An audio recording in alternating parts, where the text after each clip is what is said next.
Hi everyone. So today we're gonna play the Great Ace Attorney. I've played this game already before, but I haven't played it in a while. Wait a minute, let me show you guys my save file.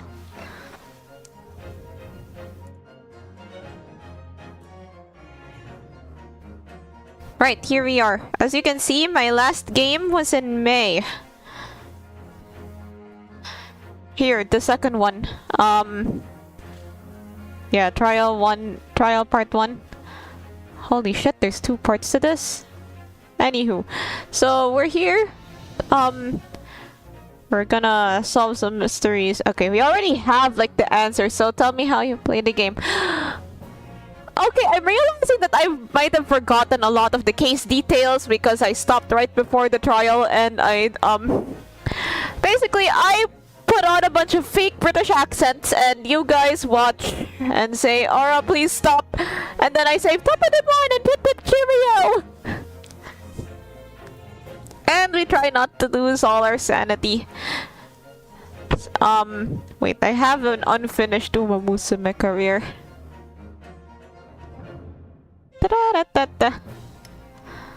Basically, this, if you've played an Ace Attorney game before, they all kind. I guess it goes the same way as their typical Ace Attorney game. Anyway, let's see. Well, you could just watch.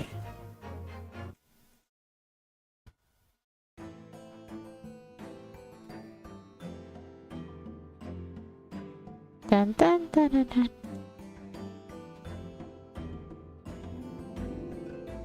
And a man of slumber. On the day in question, this man and his wife were walking down Briar Road in the opposite direction. I don't know where that accent came from. And they witnessed the incident as it occurred. Is that not correct, Mr. and Mrs. Beat? That's right, sir. Isn't it, Rolly?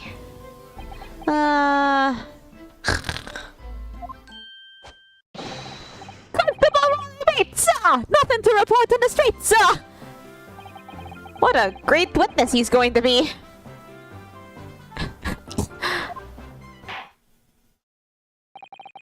Very good. I'd like to hear your formal testimonies now, please. You will tell the court exactly what you saw in the afternoon of the incident. Yes, sir! Oh, please don't die on us. What the witnesses saw. It was our wedding anniversary and Rolly was taking me out for a meal. There was no time to change after work.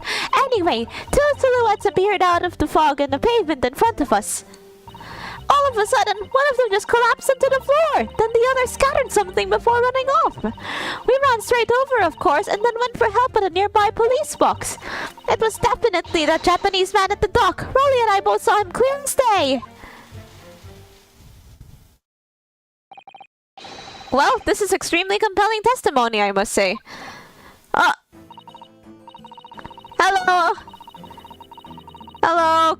Let me just, begone the bot first. Okay, bots are begone. Hello, it's Ace Attorneying time. Oh dear, this policeman and his wife are claiming to have positively identified Mr. Natsume at the scene. If their testimony is true, the alternative course of events that you established in the summation examination would be quashed. I remember having a different voice for Susato. I forgot what it was. I think it was my usual voice, but higher. It's that dull, in fact. Because that alternative was never viable in the first place. What an unfortunate bechancing, and on your wedding anniversary, too. Oh, I know, but I still managed to go out for the evening with my man. I thank the Lord for that. Gosh, the life of a London Bobby sounds very hard indeed. Indeed. However, this cross-examination will be over in minutes. You may have time to rest this afternoon. What do you mean by that? My learned friend, the witnesses saw the face of the man fleeing the scene. You don't see me right now, but I'm doing that Italian hand pinching thingy. They are testifying under oath that it was without doubt that the accused, Mr. Soseki Natsume. Wait a minute, this isn't Professor Layton and the Curious Village? Unfortunately, no. Or fortunately, depending on if you like Ace Attorney. And one of those witnesses is a policeman nonetheless, so you appreciate the gravity of the situation, I'm sure. Except that the man's so tired, his wife has to do all the talking. Enough preamble! Counsel for the defense, commence the cross-examination, please. Yes, my lord! Okay, let's cross-examine what the witnesses saw. It was our wedding anniversary and Rolly was taking me out for a meal. There was no time to change after work. Wait a minute, this is gonna be tricky because, yeah, like I said, the last time I played this game was in May, and it is September, so... yeah, let's look at the...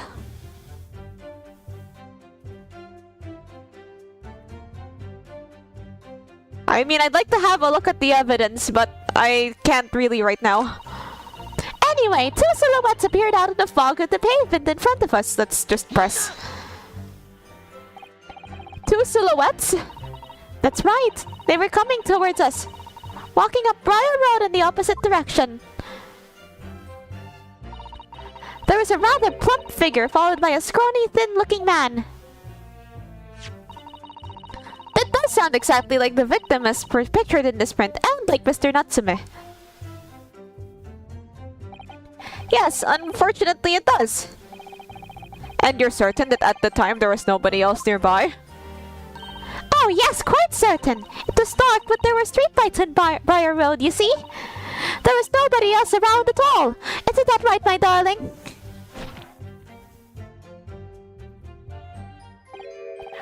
What?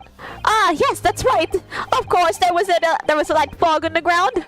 But Briar Road is dead straight and you can see a fairly long way down the pavement. And then there's the street lighting as well. I didn't see any other pedestrians. Before sleep takes a firm hold, your answer please, Mr. Beat. Are you quite sure of what you've just said? Yes, sir! As a cop who spends all day, every day keeping watch on the streets, I'd swear to it, sir! I'm as sure as my love for Patricia is true. Oh, okay, yeah. They're still maintaining there was no one else around other than the victim and the attacker. Okay, can I have a look-see at the evidence now? The local map. Here's this. Here's, the book receipt. I don't know if that's going to be the case file. Olive green, female, stout build, pavement of Briar Road, reporting officer. Wait, there's a page 2. The victim remains unconscious. A large but commonplace folding knife.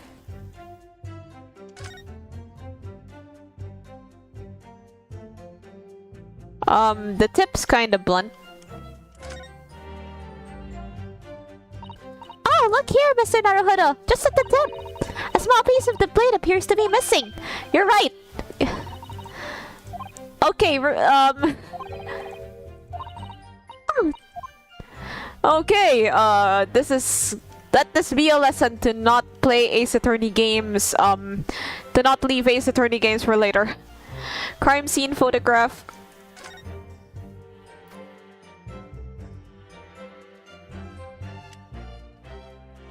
Well, there isn't really much for me to...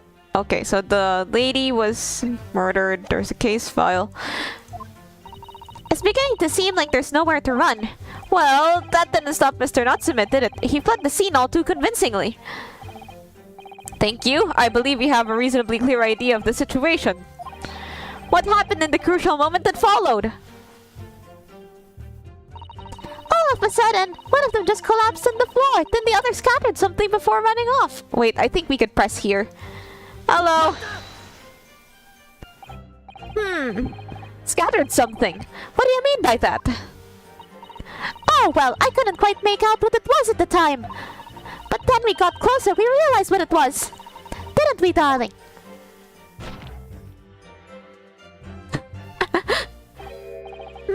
What? Yes, that's right. It was about books. Sorry, but I can't keep the accents consistent. This guy is... yeah, like... You guys know me, I stay up streaming late at night, so I end up being like him during the day. I see. Old books. Yes, sir! The culprit dropped a number of them around where the victim laid on the pavement. Indeed, as clearly pictured in this photographic print. That rotten Japanese man did that when he did the deed! Man, the deed could be anything. Like, what exactly is the deed? Just kind of depends on whatever it is that day, I guess. Hold it! Let's not forget that it remains to be established that the defendant was indeed the attacker. But we saw him! It was the man in the dock without question, sir! Yeah, like, I was kind of slacking on the British accent practice, but I'll probably try to copy a couple.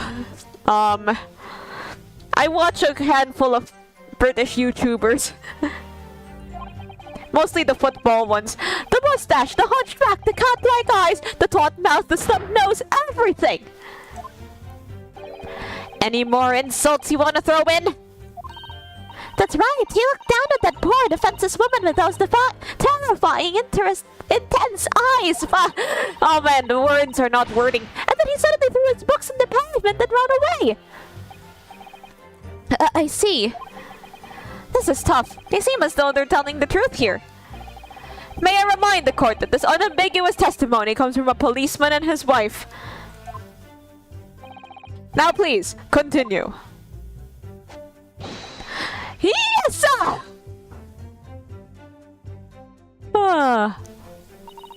We ran straight over, of course, and then went for help at a nearby police box. Wait, we could probably, ask about the police box. Was it your husband who went to fetch help? No, I went. I may not be a police officer myself, but I am the proud wife of one after all. Isn't that right, my darling?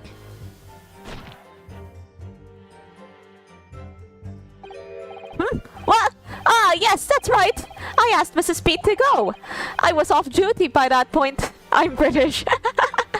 Oh man, I hope you can get some enjoyment from me butchering the British accents in this game. But a Bobby's never truly off duty, of course, so I felt obliged and stay and guard the scene. Very laudable, Mr. Beat. Preserving the scene of the crime is a task of considerable importance. That's why I sent Patricia, you see. I told her where to find the right police box. Forgive my ignorance, but what do you mean exactly by the right police box? Depends on a crime's occasion, you see, as to who deals with it. Where the woman was stabbed wasn't actually on my beat. So I told Patricia to wait to the police box where the incident fell under so she could go and report... I ran there as quickly as I could and asked for help from the Bobby on duty. There's nothing more important than a young couple in love working together, you know. And thanks to your swift response, the case was quickly resolved. The actions of two model citizens. Oh, please, you're making us blush, isn't he, darling?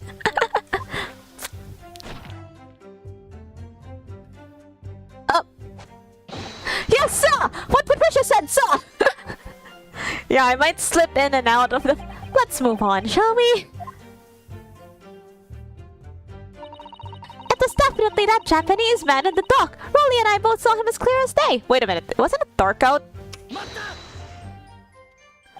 But surely you wouldn't have been able to see his face by the light of the gas street lamps, would you?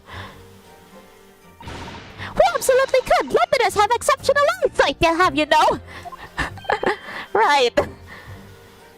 Your thumbnails are... Oh, thank you! I'm glad you like my thumbnails. The light from the street lamps is more than enough! And my husband already told you the fog was only light, didn't he? Ha! Yes, and what of the fog? We're famous for it across the globe, I believe. But but it's an absolute menace to those of us who have to live with it, of course. Oh yeah, like I think I'm not really sure where I saw this, but like there was this footage of a football game where you could barely see anything that was happening because it was so foggy. So yeah, it was like the British, they're known for their fog. Oh, it is! When it's thick, you can even see the hand at the end of your own arm! I believe there was this guy, KSI, that wrote about it. How thick the fog is, and how he's in the middle of it. Sorry. Yes, alright, I take your point. Now, could you stop shaking your husband about?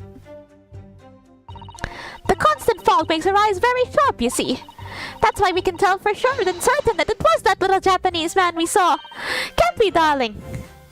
I've almost perfected that line. What? Ah! Yes! It was the accused and no mistake!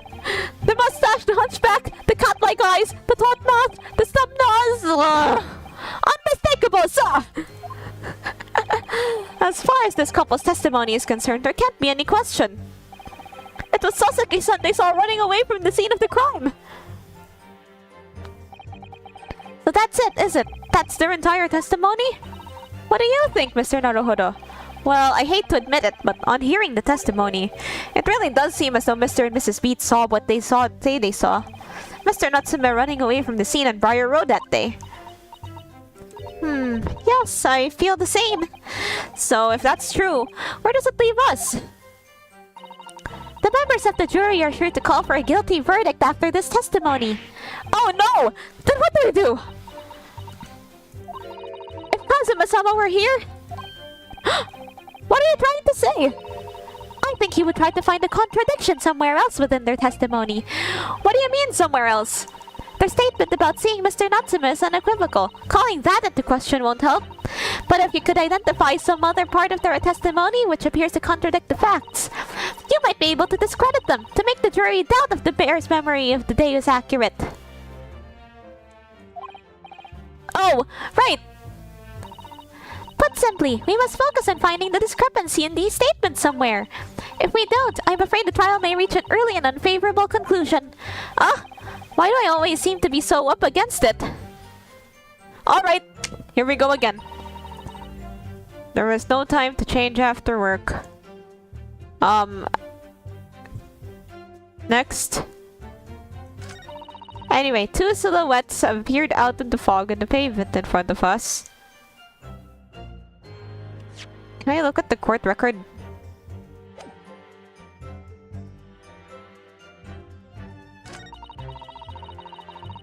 Wait, let me just save. Yeah, no fingerprint? Well, it doesn't look like there were any fingerprints. I think the people were wearing gloves because it was so cold. If I remember correctly. Anyway, two silhouettes appeared out of the fog in the pavement in front of us. I think she'll gain traction the moment she has a proper VTuber avatar. Once I finish my VTuber avatar, I'll start making like shorts and stuff. Like, you know, like there are things that people do with their avatar where they just kind of talk in front of the just kind of talk. I could do some fun stuff like singing, I guess. Or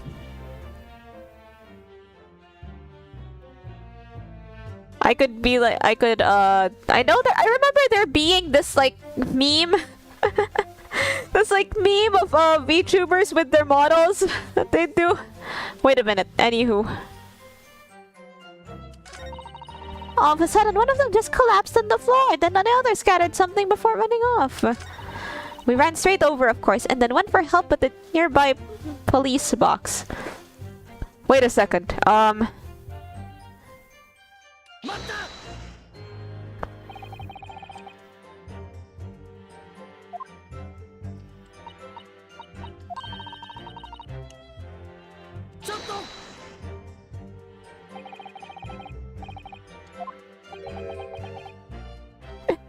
I'll be your idol.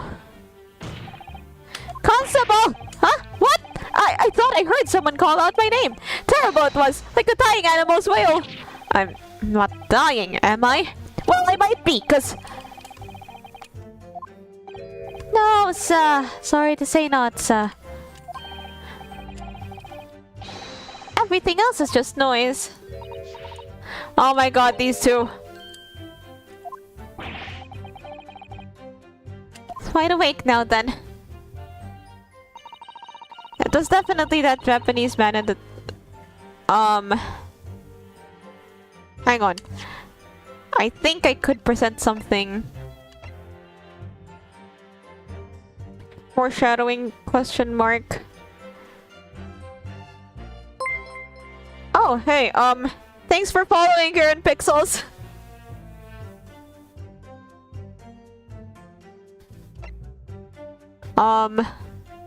Crime scene photograph. Wait, I'm just gonna let them go because there's something in particular that I want to press them on. So what I'm thinking is that there's a bit where they mentioned like the nearest police box.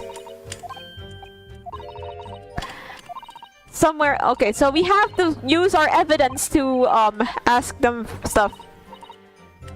And I just found out that I could have just been looking at the evidence.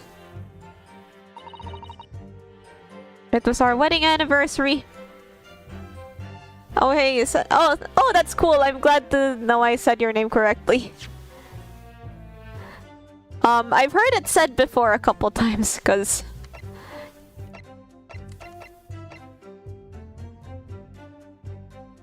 I think yeah, all those British YouTubers I've been watching.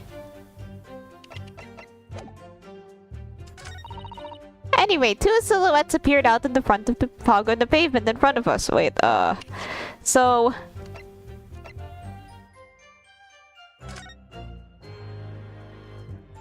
Nope, so that's Olive and, pavement of Briar Road East Side. I think we could... The map of the places... Pavement... Okay, the east side of Briar Road, this is where Mr. Natsume lives. This is where the murder happened. This is where he went to buy the books. He couldn't have gone there,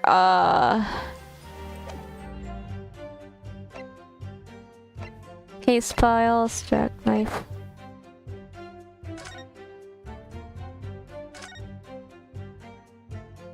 Basically, like, the only thing that this will reveal to us is that it was open. The case file... Wait a second. The victim running away by the reporting officer and was successfully arrested the following day. All of a sudden, one of them, then the other scattered something before running off. So, here we have a picture of the... And then there's the books. I already save scummed this bit, so let's... We ran straight over, of course, and then went for help with a nearby police box.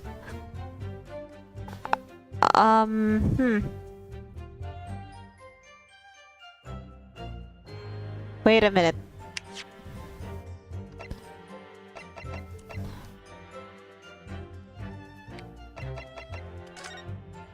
I feel like this means something.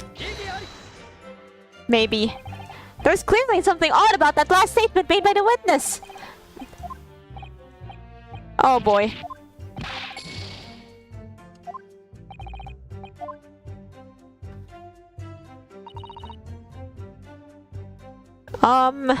Wait, let's go back. I could go back, right? It's definitely that Japanese man in the dock.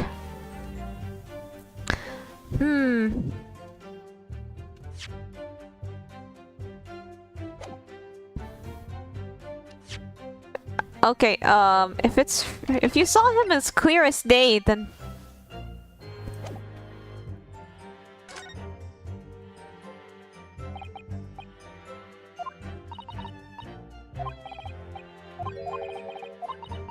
Wait a minute. Let me just go back to my save scummed area.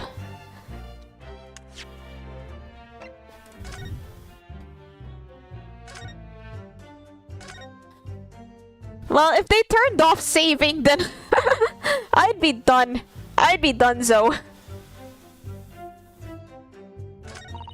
Anyway, two silhouettes appeared out of the fog in the pavement in front of us.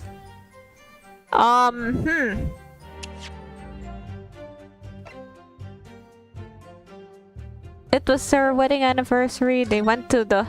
This is where they saw them. Here's Natsume's receipt. Here's the case file.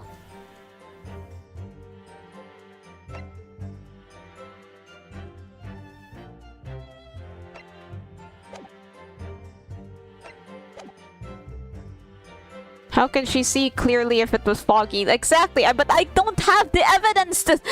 Ah! All of a sudden, one of them just collapsed on the floor, then the other scattered something before running off. Yeah, she said that Londoners have sharp eyes because of all the fog. We ran straight over.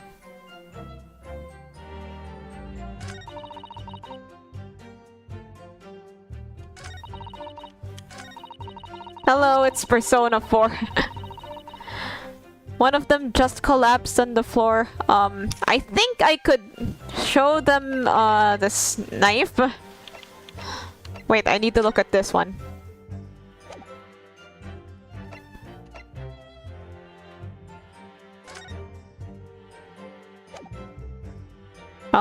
Can I present this? That reveals a damning inconsistency in that last statement. Oh shit, I'm correct? Damning, you say? As I look at you, Counsel, I see your trembling hand, your pallid expression, and your perspiring... Okay, I guess I'm wrong.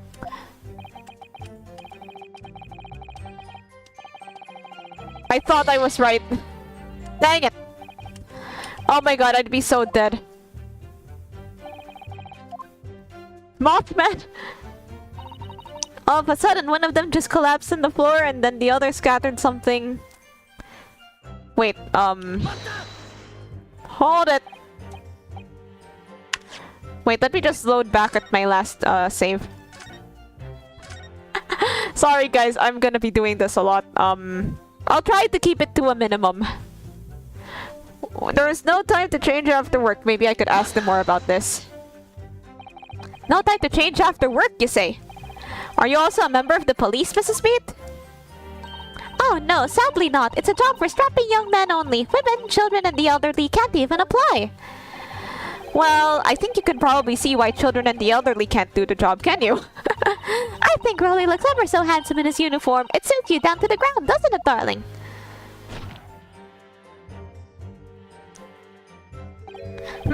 What? Ah, I just finished my... it was books, I think. I was actually planning on getting changed there. Is he talking in his sleep? This is creepy. Oh no, I much prefer you in uniform. Sometimes, I don't recognize you when I see you in plain clothes. Oh dear, that doesn't seem healthy. Kindly adhere to the point. You were going for a meal after you'd finished your beat for the day, correct? That's right. That's right, sir, yes. Although I was fit to drop, to be honest. After spending the whole day on my feet. But policing is my life, sir. I'm proud owner of this. I'll serve my city and my queen to the end. What's that now? My warrant card, sir. Proof that I'm a London copper. It has the noble founding principles of the force written on it and blah blah blah policemen. To patrol the streets of London town. Sir! And for such a noble cause, I cover 20 miles every single day without fail and without a grumble. What's 20 miles? Yo, what's 20 miles? 32 kilometers. Ah, that's a lot. Because I know that the plotting of my routes is all Londoners need to feel here to feel safe and secure. So, fighting crime doesn't appear to come into it then. But sir, yeah, just on that one particular day, I was looking forward to celebrating my wedding anniversary. That's a lot of football fields. Wanting to being married to a Bobby like me, I want to show my dear wife how much I care. Okay, you guys, take this outside of the court. Oh, what a charming couple! Their young love is such a joy to behold! If a little over the top, perhaps. And then, kindly describe what happened next. Mr. Lawyer, sir, can I ask you something? What? Oh, yes, of course. What is it? Well, you keep asking us all these questions about everything I told you, so... It seems like you don't believe our testimony! Is that right? Is it? Well, out with it! What? No! Oh, no, it's really not that at all. My husband's a policeman, remember? And I know what I saw. I remember every last detail, everything, like... Oh, I know! What about the books the man dropped? I could tell you the names of every single one, I could, every single one. And you dare to question how reliable my testimony is? All I had to do was keep asking. No, it won't do at all. That Japanese lawyer has no idea what I'm capable of. Even if I decide to forgive him for insulting us, don't think for a minute that Raleigh will. I really didn't mean to cause offense. Please, put your husband's fist down. Perhaps you would like the opportunity to supplement your testimony, Mrs. Beat. Didn't notice his wig went off stray. Might that appease you? Oh, thank you, my lord. That would settle things nicely. Wouldn't it, darling?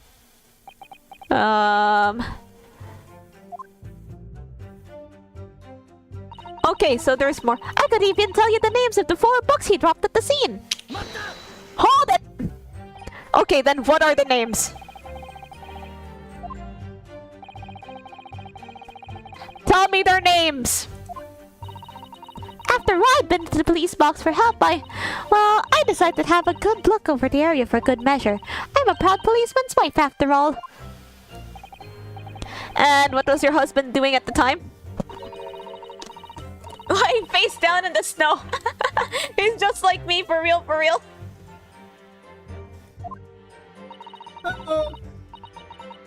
Hello, I was drinking water. Ever so hard. Interesting way of guarding the scene of the crime.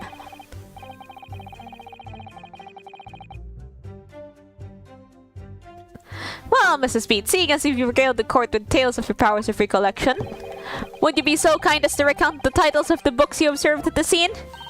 I'd be happy to. Now, are you all listening? There was the picture of Monsieur somebody or other, and what's it, yearnings? Then there was a meal for someone, and the last one was definitely the thingamie something. Wait a minute.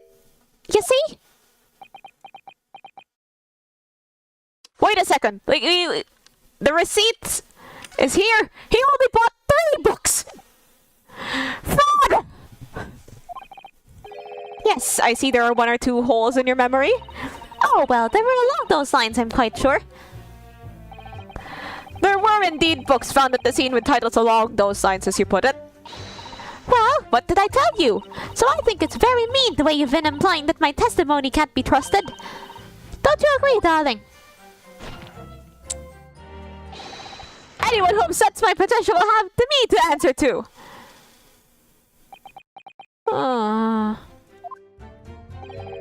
Terrifying. Yes, she really is. Okay, let's just keep going. I know where to press them now.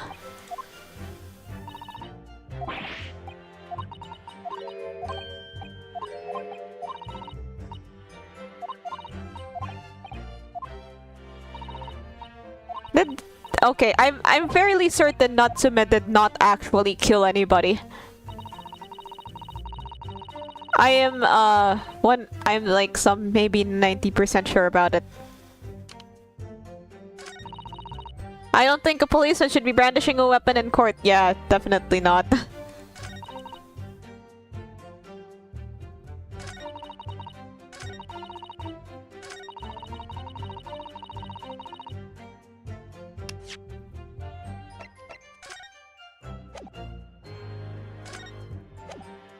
Hang on, how do I present this? R! So, you're saying that there were 4 books? That's right, I remember all of them. The picture of Monsieur Somebody, What's at the Earnings, A Meal for Someone, and the Thingamee Something. I'm sorry, Mrs. Beat. But there is a fundamental flaw in that statement of yours. Oh no! What? What flaw? Simply that at the scene of the crime, there were only 3 books, not 4! What? This is the receipt from the bookshop where the defendant bought his books. Your books? Yes, and it details Mr. Natsuma's purchases that day. But as you can see, only 3 books are listed. Only 3? But no, that can't be! I remember seeing them! There were 4 books, I tell you! 4 30-year-old books! Are you using a different mic? No. No, this is just my same mic. Oh, really? Have a good look at this photographic print of the scene of the crime. As you can clearly see from this evidence as well, there are only 3 books. But I just don't believe it! I saw them here! I swear it! I saw them! I probably had it like far away from me while I was drinking water. No, madam, I'm afraid your powers of observation cannot be relied upon. Grr! So it cannot be denied that though you say it was a defendant you saw, you could very well be mistaken. Oh no! Oh no! Oh no! Oh no! No! Bro is about to fall off. Oh, you mean, it's about, yeah, it's probably because I'm speaking louder than I usually am. Your powers of, that is your powers deduction that cannot be relied. What is it now, bitch? Huh? What cannot be denied is that these 2 witnesses saw the accused running from the scene. A fact that you know very well you have no hope of disproving. Huh? So you've striven to avert attention for that by dint of... What the heck are these words? From that by dint of some inconsequential discrepancies. Would that be fair? He sees right through me. But your plan somehow recoiled against you. What are you talking about?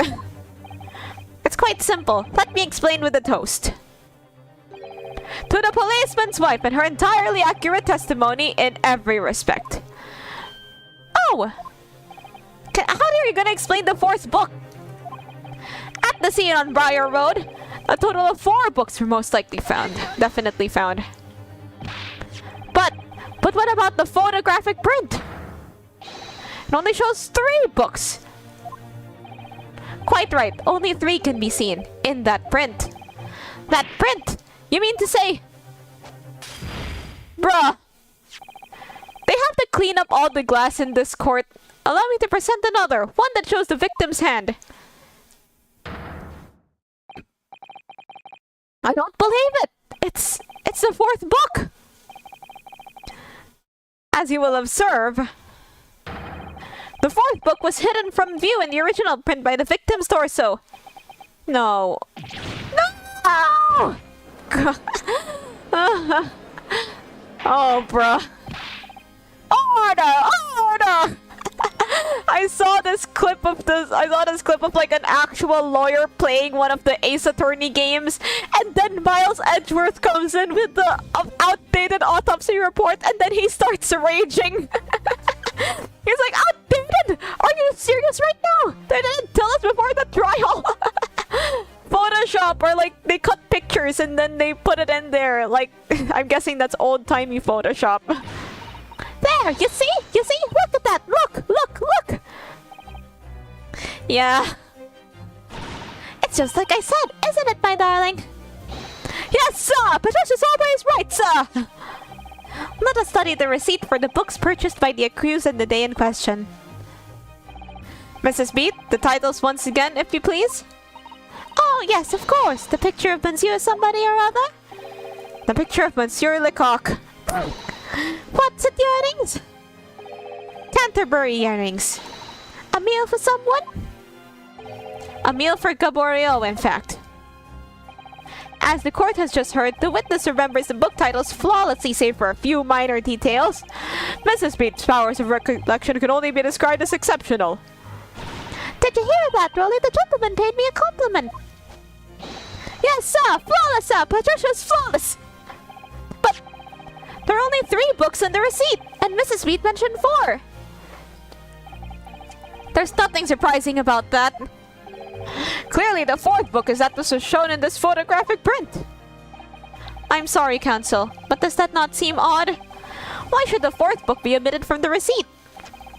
It's not odd at all, my lord. As the photograph clearly shows, the 4th was found in the victim's clutches. In other words, it belongs to the victim. The victim was holding her own book? I wonder, what became of that 4th book? Obviously, it wasn't overlooked by the investigating officers at Scotland Yard. I have it here as evidence. You will submit that and the aforementioned photographic print to the court, please, Counsel. My pleasure, my lord. The 2nd crime scene photograph has been entered into the court record. The 4th book has been entered into the court record. Okay. The prosecution rests. Wait, let me have a look at it. Need to check this out. Wait, it's burnt. Hold on, I think... Oh, look at this! The book has been badly burnt! You're right, you'd never be able to read it in this state, especially not the letter pages. What a terrible waste. Judging from the scorched edges of this paper, I think the damage must have occurred very recently. Oh, that was Susato saying that. A book recently damaged by fire. Why does that seem to raise a red flag with me? The 4th book's information has been updated in the court record. Why are they calling the judge their lord? Britishisms.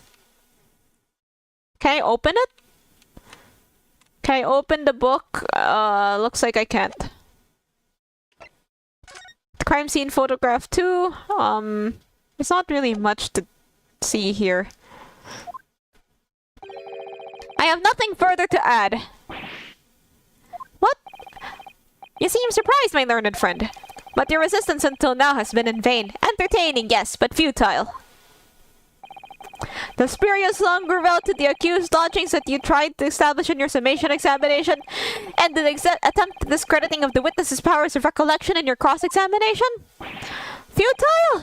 I walked right into this, didn't I? You see, everything we've said is true. Isn't that right, my darling?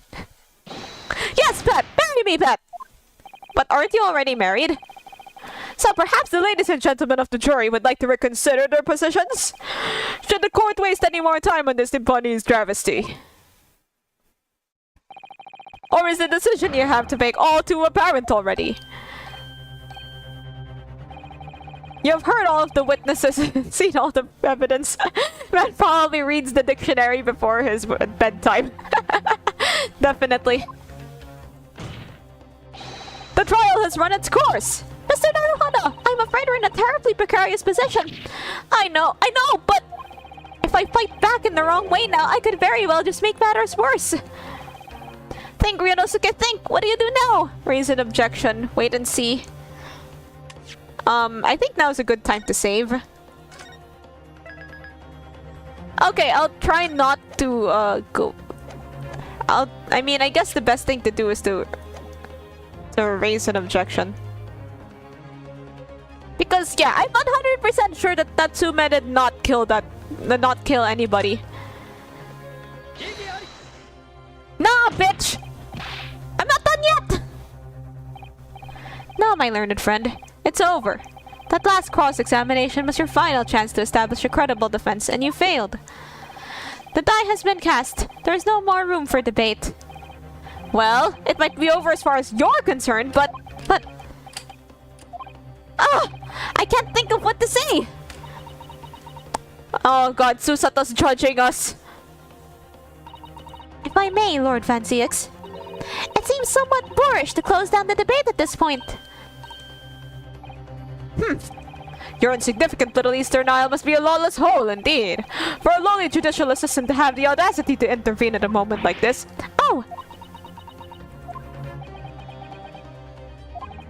I am, to my shame, still a very inexperienced lawyer.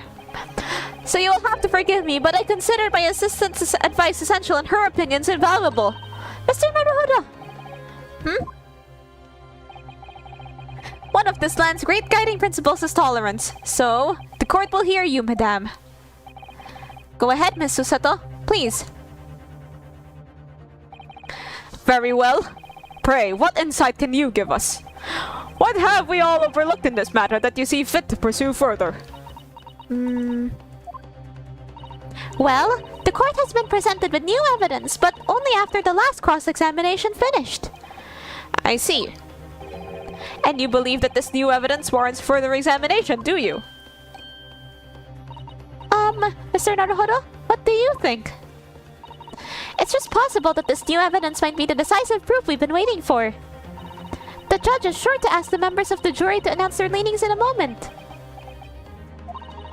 And of course, he's sure to ask you to explain what the crucial piece of evidence is and why. So we must take this opportunity to examine the newly presented evidence as thoroughly as possible. Yes, I understand. And thank you, Miss Susato. This is it. Susato-san has managed to win us one last chance here. I can't let it go to waste. The defense wishes to present evidence, my lord.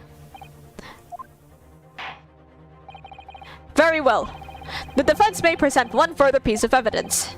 Evidence that apparently offers a profound insight into the case and has hitherto been overlooked. I'd say the book.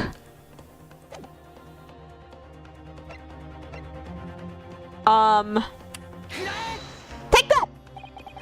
The evidence in question is what we can see from the newly presented photographic print of the crime scene. The fourth book found in the victim's hand. We have already discussed the fourth book at length. Other than it being in the victim's grasp at the time of the incident, no significance has been attached to it. Pursuing the matter further would be a flagrant waste of the court's time, as you well know. Ah! Yes, I'm afraid, counsel, I must concur with the prosecution on this matter. When I afforded you this opportunity... Wait, listen, hear me out! Bitch, hear me out! You will identify this clue at once. Do I make myself clear? Oh, yes, my lord. It's, Mr. Naruhodo, I believe the prosecution is trying to avoid a thorough examination of the evidence, which means you may very well be on the right track. Yes, I think you might be right. So, counsel? Precisely where is the vital clue to this case which fourth book conceals? Here.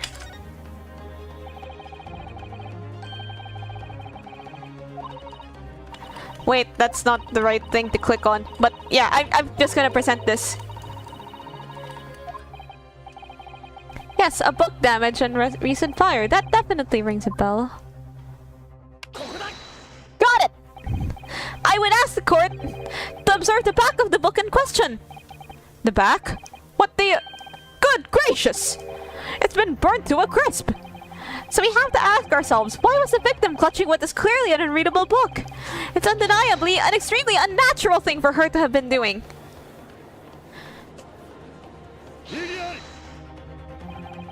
Unnatural, you say? And what of it, my Nipponiese friend? Oh! Were I to concede the point, if it bears no relation to the case, then there is nothing to discuss. So, should you wish to assert that the fire damage is some veiled clue as to what happened that day? Pray, do enlighten us all. What truth does this charred book hide? A charred book? There's just one possibility here, which I can't quite bring myself to rule out. It's an outside chance, certainly, but worth a try. Alright, I'll explain my theory. Don't keep us waiting any longer then, counsel. Explain this theory of yours. What are you suggesting you can ascertain from this fire damage the sorry tome has suffered? The shop has sold it, its owner, its content. I'll save.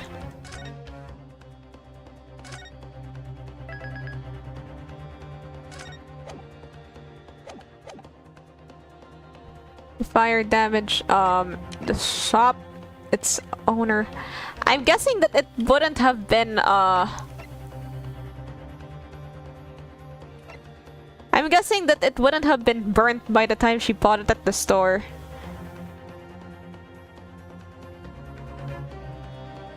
When did the book get burned? Well, okay. I think there was some detail about the bookstore earlier. If I remember correctly, there was something about a different bookstore. Let's try this. My lord, the burn on the back of this book reveals a startling truth about the shop from which it was purchased.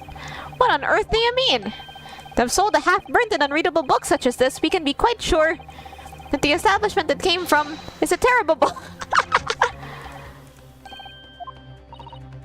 That's right! A terrible one! Valid conclusion. Oh, hello. Oh god, everyone seems to agree. Maybe I'm onto something here. If I may, Mr. Naruhodo, I most certainly cannot agree. No, you're right. God damn it, Susato. It's just recently suffered damage from a fire. Why do I feel as though I know about this book already from somewhere?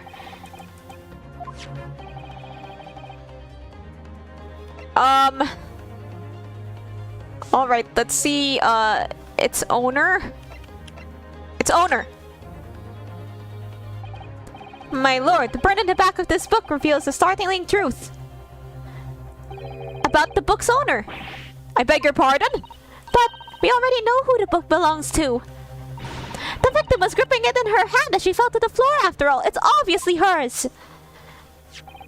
The question of how this book came to be in the victim's hand has yet to be answered. However, as to the question of who the book really belongs to and where it originated, the defense has very credible answers. Good gracious, how could you possibly? Very well, I'll play along with this futile attempt to delay your inevitable demise. But do remember, the members of the jury may well burn you if your little gamble goes awry. Counsel, the defense response here is very likely to influence the final outcome of the trial. Oh, So tell the court, who do you claim as the owner of this burnt book?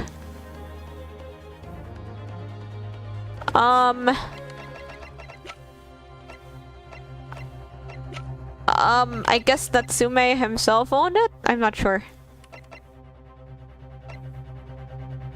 Wait a minute, wait a minute, the guy, his house was on fire the last time we saw him. So...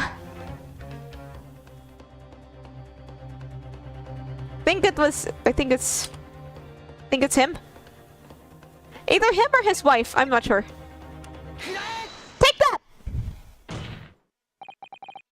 The answer is that the book belongs to the couple who owned the house where the defendant has his lodgings. A certain Mr. and Mrs. Garadab.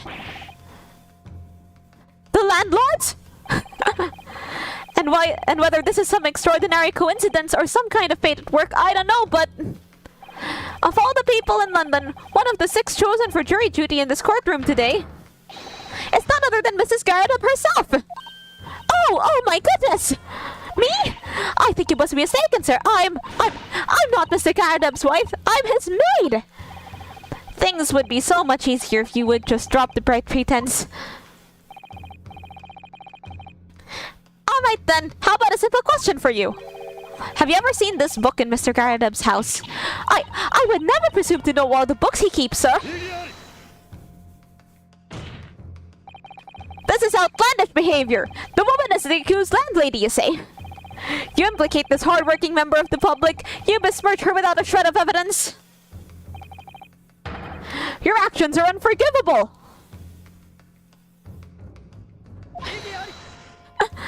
Hey, Uba Musume people, what is Special Week's racing specialty? Is she more of a pace chaser or a late surger? Anyway, back to the game. That on the day in question, at almost exactly the same time as the victim was stabbed in the pavement below, another incident was taking place in the room on the top floor of Mr. and Mrs. Garadab's house. Good lord, what sort of incident, counsel? A fire, my lord!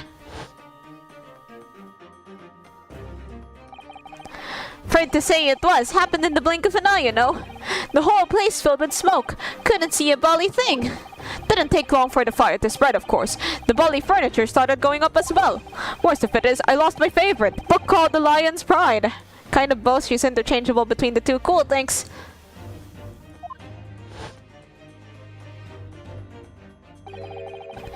The Lion's Pride. By Jove, the very same title that's the subject of this debate. Oh, dear me! This is risible! You've told the court that the book by the same name was involved by a fire! In which case, it would be reasonable to assume that it was burnt to ashes. And entirely unreasonable to infer that it magically removed itself to the scene of the crime. Perhaps it would make more sense if I told you that the cause of the fire was marital discord. Without going into details, it appears that Mrs. Garadub was considerably enraged. Apparently she continued to attack Mr. Garadub even amid the flames. Oh, how awful! I can't even imagine being so horrid to the one you love. Can you, really? Absolutely not, sir! My petition would never raise a finger against me, sir!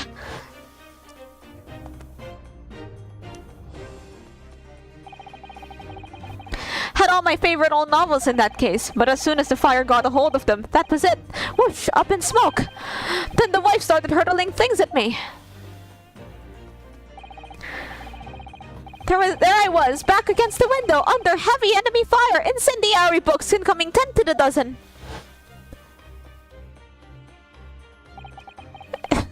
And by voice acting, mostly it's just putting on stupid fake British accents. The man had his back up against the window and he had burning books thrown at him? Goodness gracious! Are you suggesting that the book was thrown through a window and landed coincidentally at the scene of the crime? No, a thorough investigation of the surrounding area was conducted the very evening of the incident, and there is no report of the Garadub's window pane being broken. That's quite true. We also saw no sign of broken glass when we visited the Garadub household. But it is not conceivable that the window was open at the time and not even remotely. Let us not forget the season and the chilling weather that accompanies it. No Londoner would ever leave a window open in the middle of winter. Ah!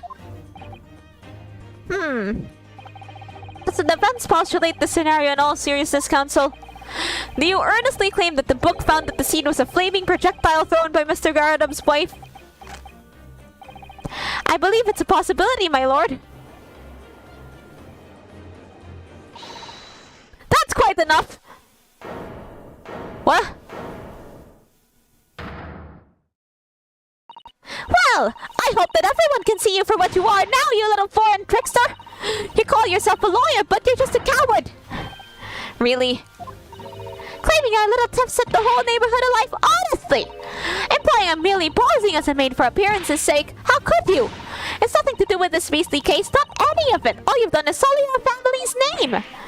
No, I assure you, that was never my intention. Dragging an upstanding citizen's name through the mud simply to divert attention from your failing defense. I should box your ears, that's what I should do. It's utterly unforgivable. Too right. Here we go. How long have we sat here now, listening to this Nipponi spouting out his fancy foreign theories? But think about it. At the end of the day, the only person who could possibly have stabbed the victim is that little hunchback with the mustache, and he ran away from the scene too. I do declare you're right. It's true. Yes! What did I tell you? Makes sense to me. Sorry? What's that? Well, it would appear that the ladies and gentlemen of the jury are once again in full agreement. What is your position, Lord Van Zieux? Bro, how drunk are you? But then again, I don't think he actually drinks any of it. In truth, my lord, I feel these have been unnecessarily protracted proceedings. But then, one must always exercise patience in order to savor the best vintage. No! Wait! The mystery of the fourth book still hasn't been... Bro, if books are your predilection, my learned friend, study them in your own time. Ah! Oh, brother. What? No, forgive the discourtesy this time? Ahem. In that case, ladies and gentlemen of the jury, you will now state your individual decisions regarding the defendant's culpability for the court to hear. Guilty! Guilty! Guilty? Guilty. Bruh. Dude, we're so screwed. Are we actually allowed to lose the trial? Like, not just by losing lives. Like, is there like a lose scenario? Thank you for your unambiguous response. That's twice now. It's over. It's Naruhodo over. Mr. Naruhodo, don't give up. Miss Susato? Have you forgotten? The battle isn't over yet. You're not suggesting... Of course, the defense has the right to another summation examination at this point. You could still convince the jurors to change their minds. You have one more chance. My lord, the defense has to exercise its right to a summation examination. You believe you can still have tricks up your sleeve? I don't intend to trick anybody. I intend to uncover the truth. I reach out to the truth. This is no time to be downcast. As long as there's a chance, I have to stay strong and determined. I face up, I hold up, I reach out to the truth. To be continued. Okay, looks like we're not like... Save your current progress? Of course.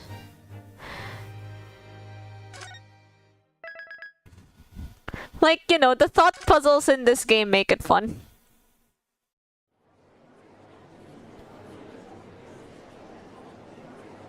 Alright, let's hear what they have to say.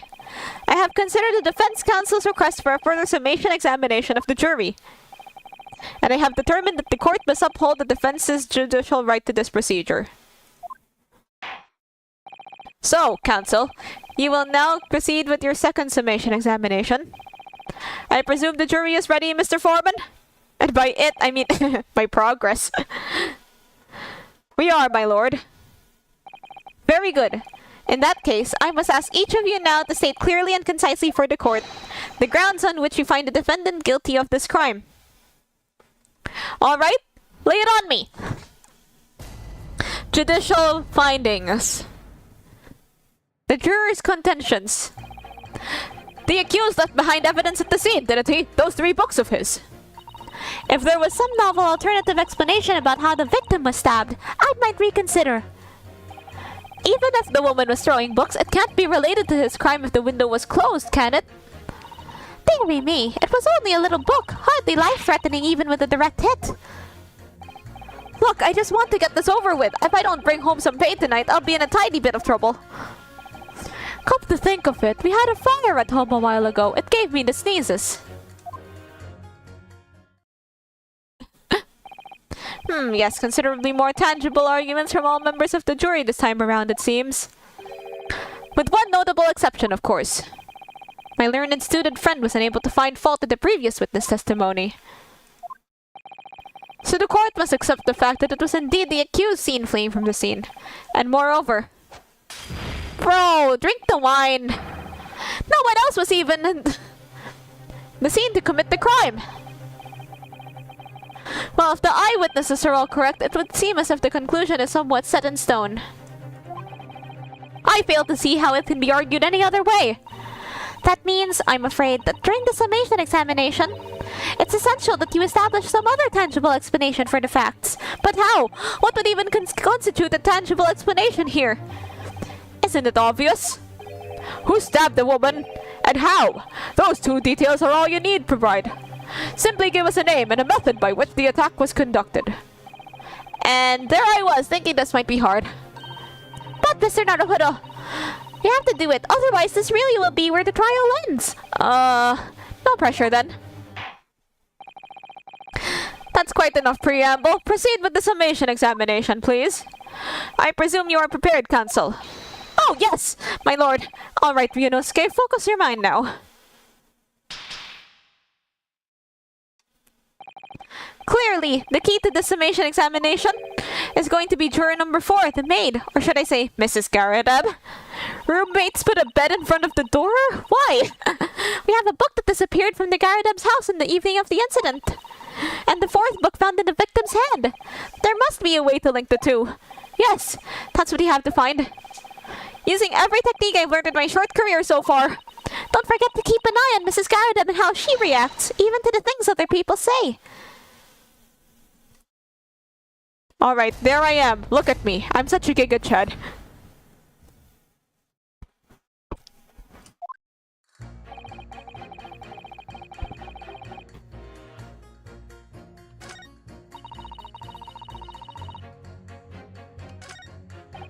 Even if the woman was throwing books, it can't be related to this crime if the window was closed, can it? Dearie me, it was only a little book, hardly life-threatening, even the direct hit. Even if the... Okay,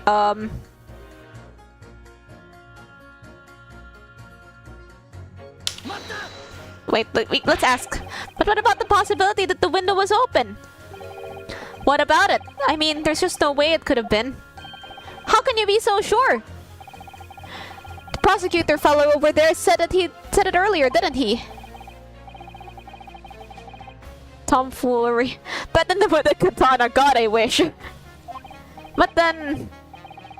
Us Londoners like sitting by the fire and staying warm, see? But you couldn't categorically state that the window wasn't open, could you? It just wasn't. They wouldn't have opened it. Then what's the point in even having windows, huh? Counsel, you'll kindly refrain from childish bickering. Oh, sorry. It's giving almost Christmas. Somehow, I need to show there's an undeniable possibility that the window was open. Because this young man isn't gonna budge otherwise.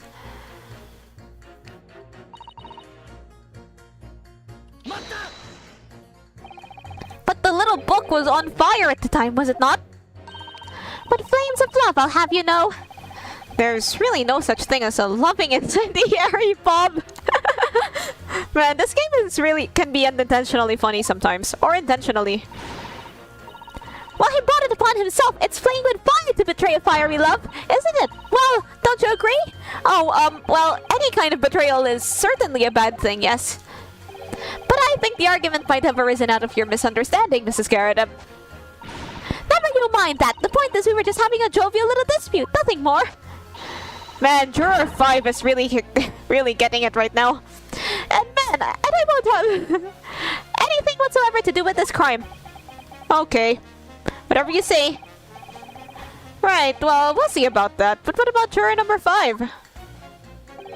He doesn't seem to be turning a hair at Mrs. Garadab's relentless onslaughts. It's almost as though he's used to it. What a gentle soul he is.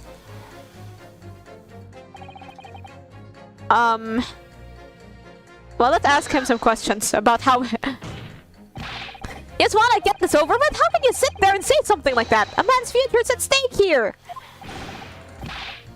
Well, him and me both then, like I said before. What? I told you already, I'm a day laborer, aren't I? If I don't bring home some readies with me tonight, you'll find me floating face down in the Thames for tomorrow morning. What? You heard me. My missus isn't one to mess about, you know. She can be fierce, believe you me. Another shining example of marital bliss, then. A situation like this cropped up the other day. It was, well, do you know? It's funny, but I can't quite remember. Sorry? It was too frightening, that's the thing. I must have blocked it out. Helpful. I wonder if Mr. Beat will ever be dragged into the Thames by his scarf. Don't even go there, Miss Susato. There must be some way to jog his memory about this.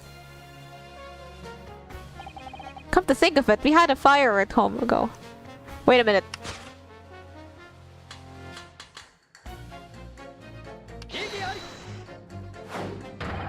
Those two statements clearly contradict each other. I'm sorry, but as foreman of the jury, I have to object. That's complete nonsense.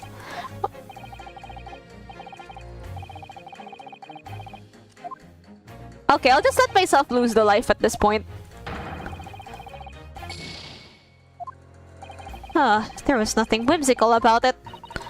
Very important to listen carefully to every juror. Then you can decide where these contradictions really lie, if there are any. Okay, come to think of it, we had a fire at home a while ago. It's only a little book. Even if the one storing books, it can't be related to the crime if the window was closed. If there was some novel alternative explanation about how the victim was stabbed. Wait a minute, I'm trying so hard here. Let's press juror number 2. You might be willing to change your decision, you mean? Oh my, such delight in your face. But I'm afraid I shan't be swayed by emotion. Despite what you may think of me, I'm a very modern, metropolitan, and rational woman. That's great.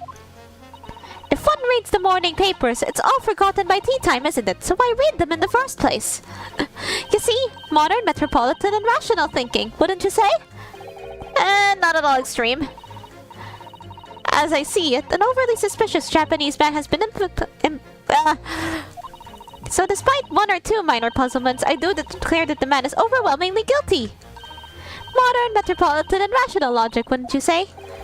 Overwhelmingly. But us modern gals are always determined to embrace new fads, you know.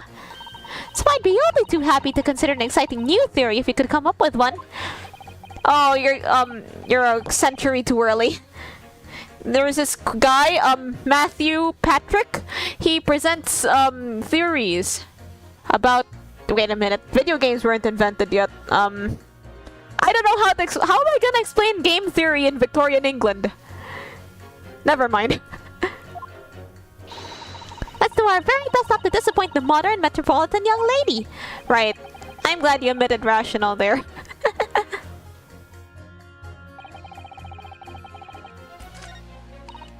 Only a book. Wait, the guy... Wait a minute, we could ask him about stuff. Does that have anything to do with your decision about the defendant's culpability in this case? Sorry? What's that? You'll have to speak up, lad. Could you tell us more about that fire? That's just a theory! A novel theory! And... Wait a minute, Greetings, citizens! Welcome to Novel Theory! In today's episode, we will discuss the plot of Wuthering Heights!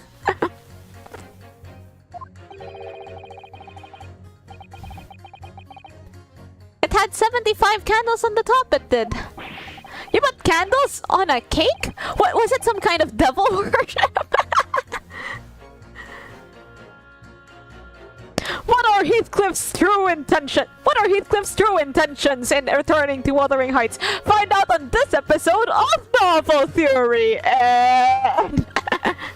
Sorry. Of course not. It was an angel cake to celebrate my birthday, obviously. It seems that's a common custom here in Great Britain, Mr. Naruhodo. Anyway, I mustered all my puff to blow them out. Only I must have blown wrong somehow. The flames didn't go out, but candles went flying all over the room. The furniture caught and everything went up. The whole place filled with smoke. Definitely sounds like devil worship to me. Straight up Wuthering it, and by it, the heights. Pretty wild, don't you think? And by the sneezes, I presume you mean the cold. But how did you catch a cold from a fire? What a fiasco it was! The grandchildren, bless them, threw water over me as they tried to put out the flames. And then, because the whole room had filled up with smoke, of course, we had to open all the windows to clear it. The windows. The biting winter air rushed over me like the devil dancing on my grave, it did. I caught a terrible cold from it. It put me in a hospital for a while. I won't forget that birthday in a hurry. I knew it was devil worship all along. But something about this old man's story is playing on my mind for some reason. We need to demonstrate who, apart from Mr. Natsume, could have attacked the young woman on the street. As well as how he or she could have done it. Yes, but once again, the jury's statements are full of personal prejudice. A lot of them seem convinced that they're right, even in the face of logical arguments to the contrary. I think you're going to need to pit them aside against each other. Yes! Hello, I am Matthew Patrick. What kind of sponsors would he have? This column is sponsored by... Dollar Shave Club.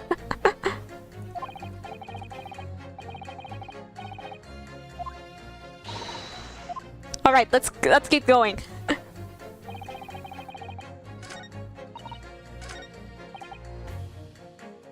Okay, the window is closed.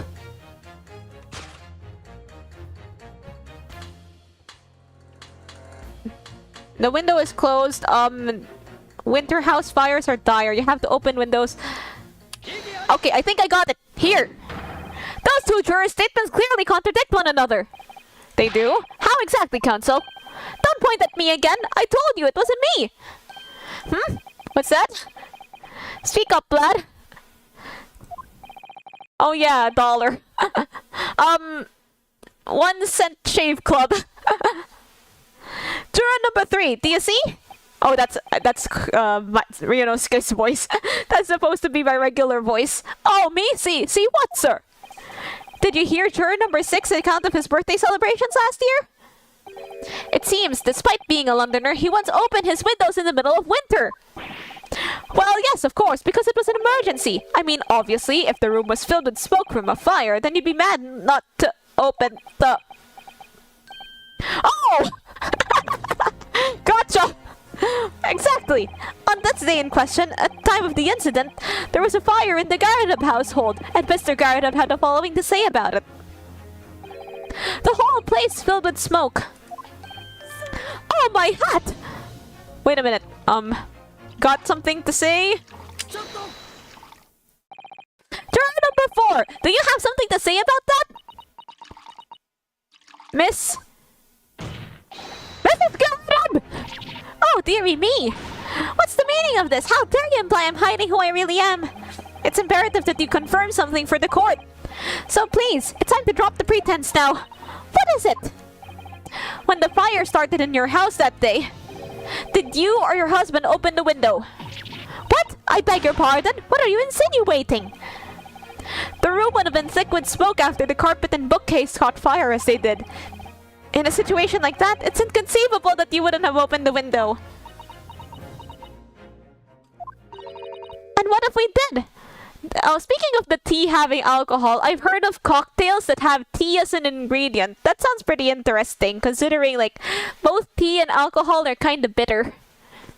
Also, I wonder what it would taste like. Would it be like tea but more bitter? Would it have like kind of... I don't know. I don't drink. I'm not a drinking kind of person. Oh, all right then. Yes, you're right. My husband was frantically trying to open the window, which can't have been easy since I continued to give him a justly deserved book battering. Even though your house was on fire? Oh, you never stop throwing until the anger subsides. It would be terribly bad for the nerves to do otherwise. Of course. I should have realized. That's a significant step forward, Mr. Naruhodo. You've managed to establish the window was open. We simply must have that added to Mrs. Garadev's formal statement. Now that you mention it, yes, the window was open at the time. I'd clean forgotten, but it's true. Winter house fires are dire. Okay, the window was open. The window could have been open when the woman was throwing books. There's some novel. The accused left behind evidence at the scene. Wait, let's ask Mr. Fairplay. But as we now know, there were 4 books, not 3. Well, what difference does it make? There's every possibility that the 4th book in fact belongs to the defendant's landlord. Yes, that's the part I have a problem with. Sorry? Well, at the point that the woman was stabbed, this landlord fellow was at home, wasn't he? Enjoying a fiery scrap with his wife or something, you said. That's not exactly how I put it, no. Well, anyway, the point is the fellow and his wife were somewhere else when it happened. I think that's what you call a strong alibi. So it couldn't have been the landlord who did it, which only leaves the Nipponese fellow. Honestly, I can't see where all this palaver's about. It's a done deal, isn't it? I suppose it is, since I have nothing witty left to say.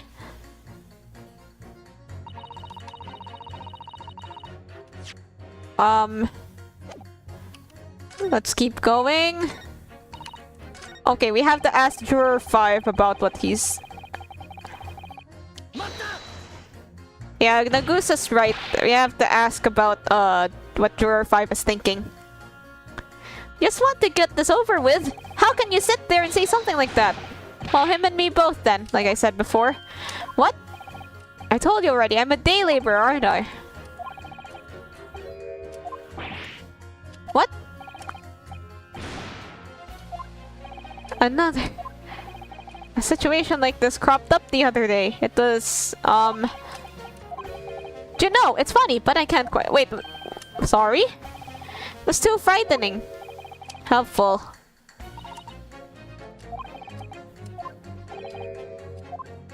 Okay, we haven't been able to jog his memory about it. Can we still press him? Did you change your statement from before? Well, yes, it was one of my most memorable birthdays, you see. I couldn't let it go unremembered. I am sure the defendant will be delighted that you're using his trial to explore your past. And how is that memory related to this case exactly? Huh? Sorry? What's that? You'll have to speak up, I'm afraid.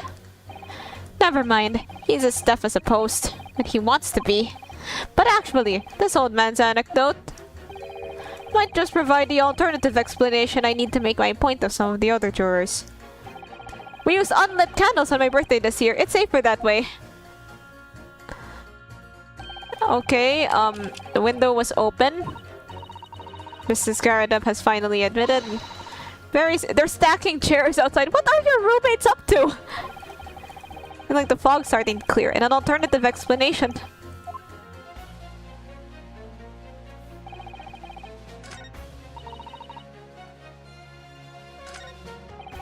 The window could have been open.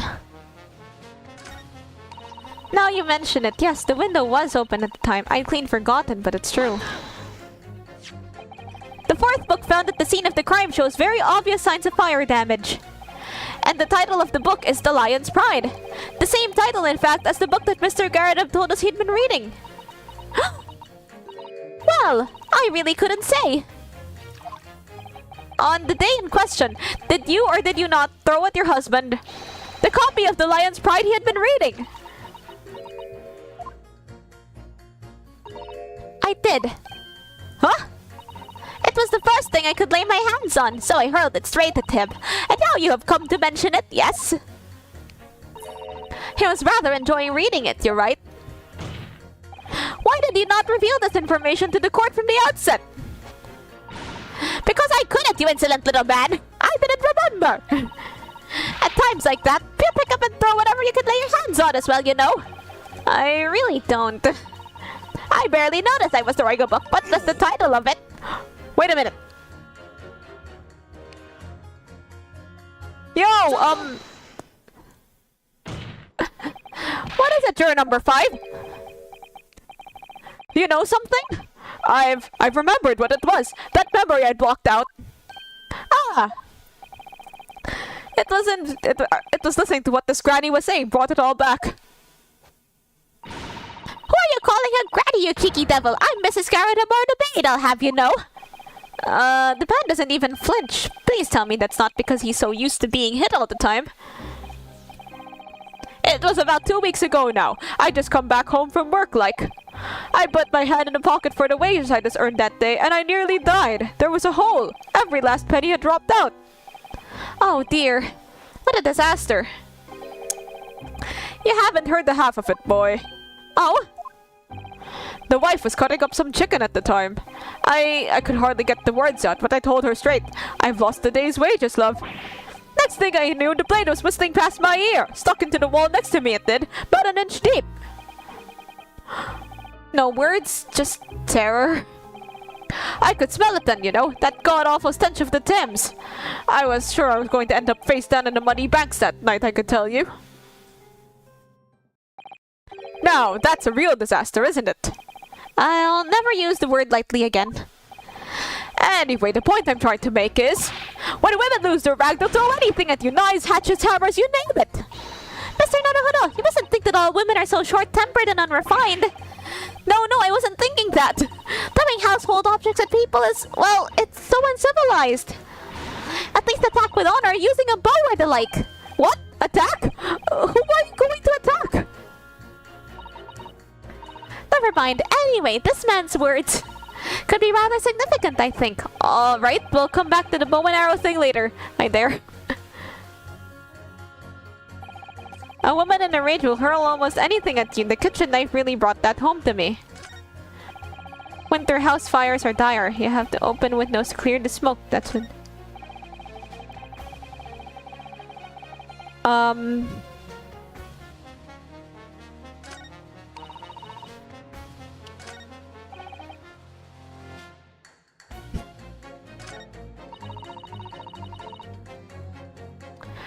Okay, I think I have something here.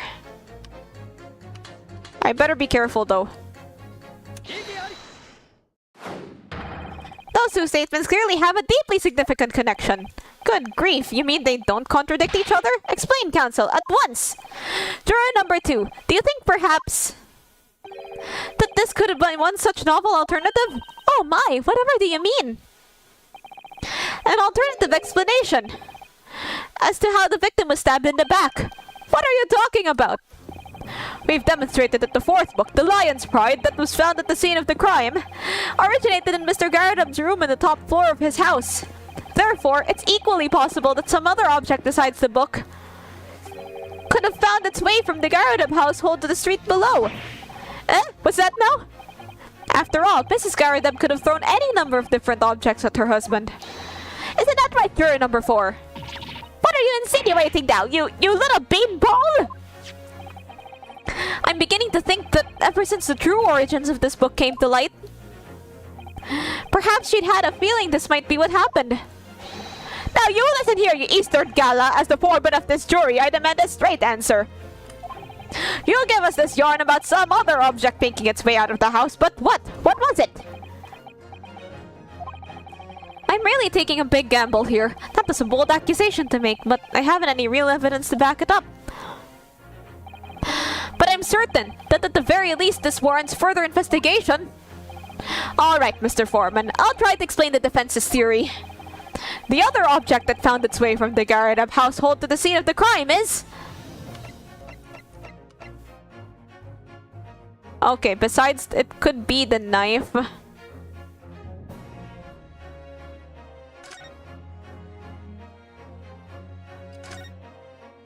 Let me examine it one more time.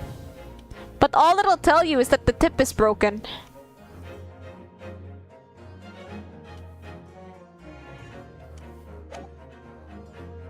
Let me save here.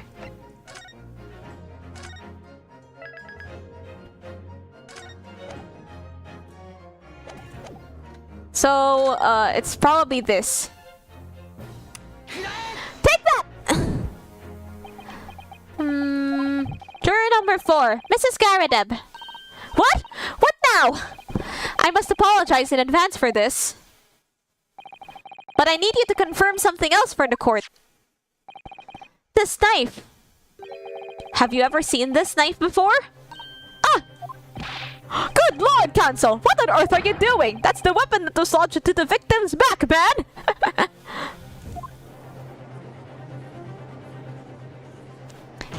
Yeah, I'm not a fan of soft drinks either. Whenever I drink Coke, I have to drink it slowly. My lord, remember when the victim was attacked? Mr. and Mrs. Garadub were in the throes of an argument. Mrs. Garadub was hurling anything she could at her husband, who'd been backed up against the window. A window that had been opened to clear the smoke, through which a book sailed to land at the crime scene. You can't seriously believe that. The book was found in the victim's grasp. Are you saying that it flew out of the window and across the street to land neatly in her hand? Huh? Even my missus hasn't got a name like that. Yes, I admit, there are many details we don't yet understand. But that's the point. That's precisely why we must not allow this trial to end. Not right now. Oh my! Huh? Mrs. Garadeb, your answer, please! Have you seen this knife before or not? Oh! Ah! Thud. She's dead. I might have to be... My lord! I wish to change my decision. I'm a woman of my word, after all. Thank you, madame. Yes, I agree. I certainly didn't see this coming, but... I just don't think it would be right for this trial to come to an end now with so many unanswered questions. Mr. Foreman? I'd have to agree. Not that think the granny did it, mind. Yes, you know what? I'm not quite happy about this at the moment either. All together now, ladies and gents? Yeah, she fainted. Grandpa's asleep.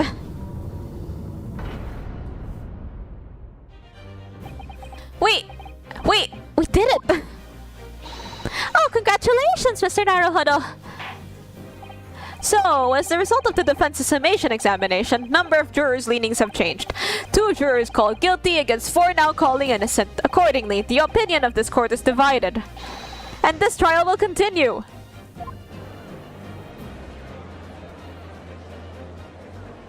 Did the fire light up after he raised his pit?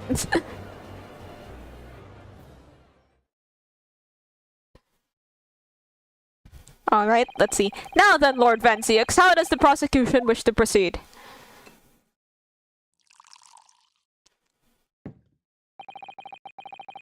This trial is rapidly descending into a farce.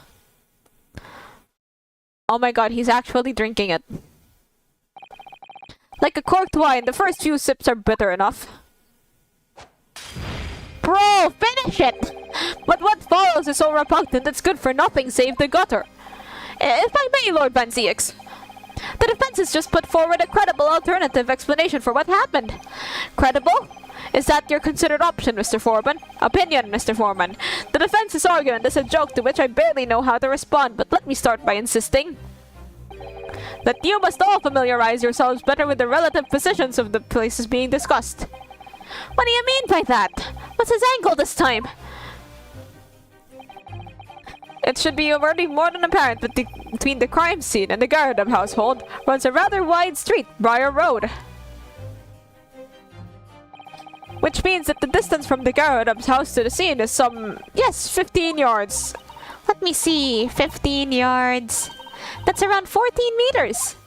14 meters? Oh, that's a little farther than I'd imagined. And as you, ladies and gentlemen of the jury, rightly noted as having portentous significance, imagine all of the glass they have to clean after the trial. Like, I'm guessing some of these lamps would break, and then there's all the wine glasses he's smashing. The 4th book was found in the victim's clutches. In other words, the smoldering book wantonly hurled by the lady of the house had traveled some 15 yards to land on the opposing side of the road, neatly between the collapsed victim's fingers and thumb. Is that your final conclusion, my learned and deluded friend? Oh my... And did the jackknife follow a near identical trajectory to plunge into the middle of the victim's back? This fantasy is somewhat stretching the notion of having a bad day for the victim, I think. Even those pathetic serialized detective stories have more believable plots.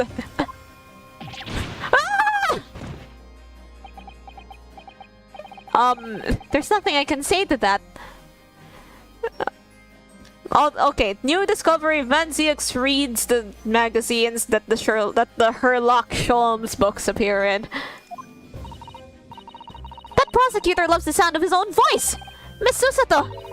Serialized detective stories are pathetic, aren't they? How dare he! Maybe let's pick our battles here. My lord, might be allowed to speak?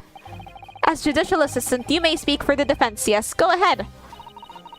The prosecution may consider the idea a fantasy, but what if the defense's postulated was believable enough to persuade the jury to change its leaning? And as such, the court has a duty to explore this alternative explanation as thoroughly as possible. Wait a minute, how long is 14 yards?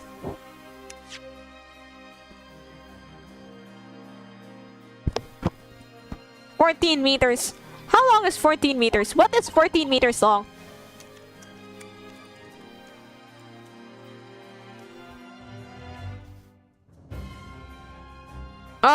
It's the length of a semi-trailer truck.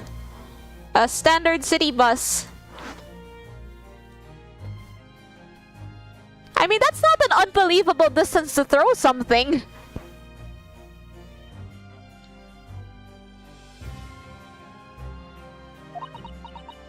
Yeah, that wine is... alcohol is flammable, by the way. I think I should mention that. Juror number 4, Mrs. Joan Garadab, must be called to testify and submit the cross-examination. Saints alive! A cross-examination of a juror? I'm surprised that Mr. Beat hasn't, collapsed on himself at this point. Order! Order! Order! Well, this is highly irregular. It's unprecedented for a member of the jury to be summoned to the witness stand. Dude, the whole table? Are you kidding me right now? And unnecessary. Lord Van Zieks? There are already witnesses in the stand whose testimony the defense may further cross-examine. If my learned friend's farcical theory has any truth in it, then both a burning book and a jackknife must have flown through the sky before this couple's eyes. And we must assume they would be able to testify accordingly. What say you, witnesses? Man, imagine being the janitor in this court. Yes, sir! Constable Rolly Beat reporting for duty, sir! Well, good morning, officer. Sorry for dozing until now, sir! I haven't slept for a month on account of a villain who's appeared on my beat, sir. Oh, they're so heroic, these London bobbies. Patricia, my darling, I've been neglecting you, but no more. Oh, Rolly, my hero, you'll make me soon. Very well, I hereby reject the defense's request. Nah, there's just been, Van Zieks threw the whole wine bottle. And we're going to have another cross-examination. Oh. And order the witnesses in the stand to testify again. State forthwith before the court any details pertaining to the defense's alternative explanation of events. Yes, sir! Witness testimony. This case has nothing to do with Mr. and Mrs. Garrett, and believe me, a London Bobby is good for his word. You see, sir, the windows on the top floor of a Garrett house are top-hinged casements. Obviously, if anything had been thrown out of the window, we would have seen it. I did leave the scene to go and fetch help, but my trusty Rolly was there to make sure nothing was disturbed. I didn't take the eye off the crime scene for one moment, sir. Nothing strange to report on that front, sir. Sorry, Well, this is quite startling. Top-hinge casement windows. What are top-hinge casement windows? That detail was not in the police report, Constable.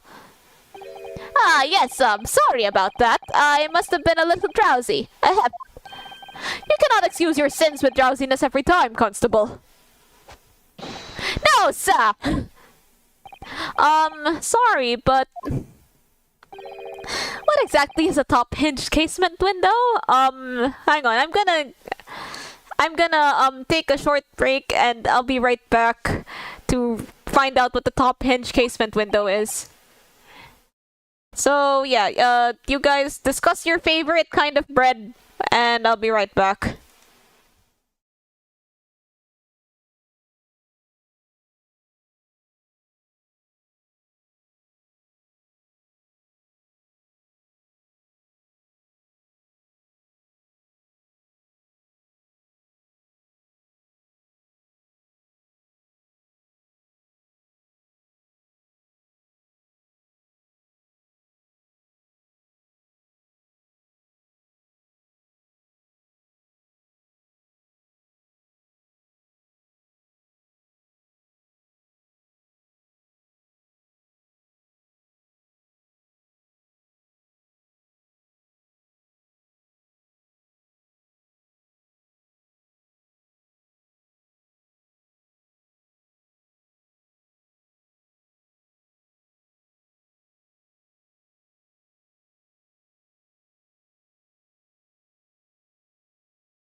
Hey guys, I'm back.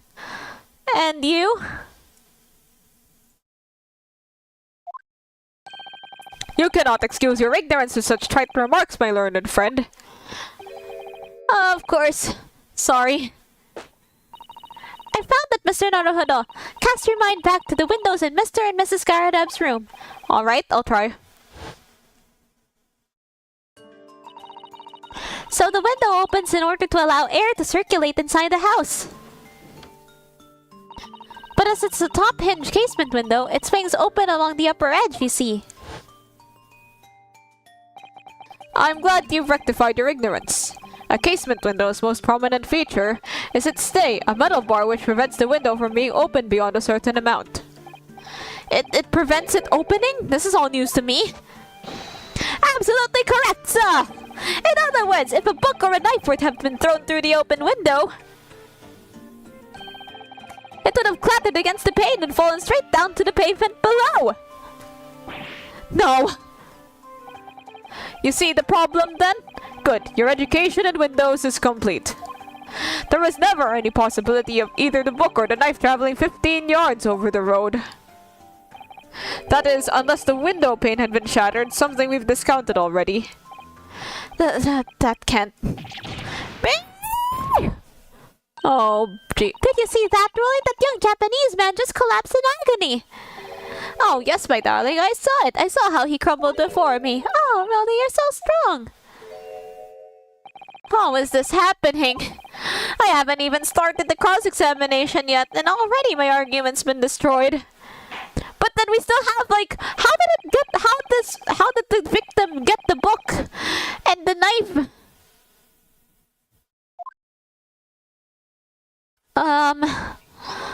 My lord. Oh, good. Another desperate situation.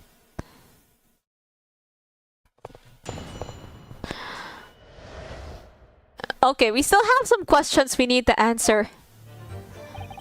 This case has nothing to do with Mr. and Mrs. Garadab. Believe me, a London Bobby is good for his word. You see, sir, the windows at the top floor of the Garadab house are top hinge casements. Obviously, if anything had been thrown out the window, we would have seen it. Well then, did you see anything? But according to my notes here, the sun had gone down already and it was dark. Oh, but Rolly and I were strolling along, gazing at the night sky and looking for a lucky star. Sorry? The star that will guide us to eternal happiness. Can't it guide you to answer the question? If a flaming book had cut across the sky in front of us, it would have lit up like a shooting star. And if I'd seen a shooting star, I would have made a wish upon it. That Rolly be an expector, I would have said. 3 times at least. Of course, what with the smog and everything, we couldn't actually see any stars. In short, are you trying to say that neither a book nor a knife crossed the sky before you? Yes, sir, that is correct, sir. Sir, tonight's sky in London is starless, sir. Clearly seems they're telling the truth. And then we saw the poor woman fall to the ground, so we ran straight over to help her.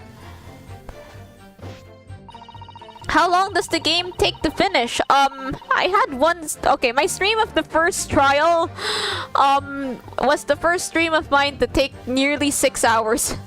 It didn't quite hit the 6-hour mark, but it took an unexpectedly long time to finish, is what I'm trying to say here.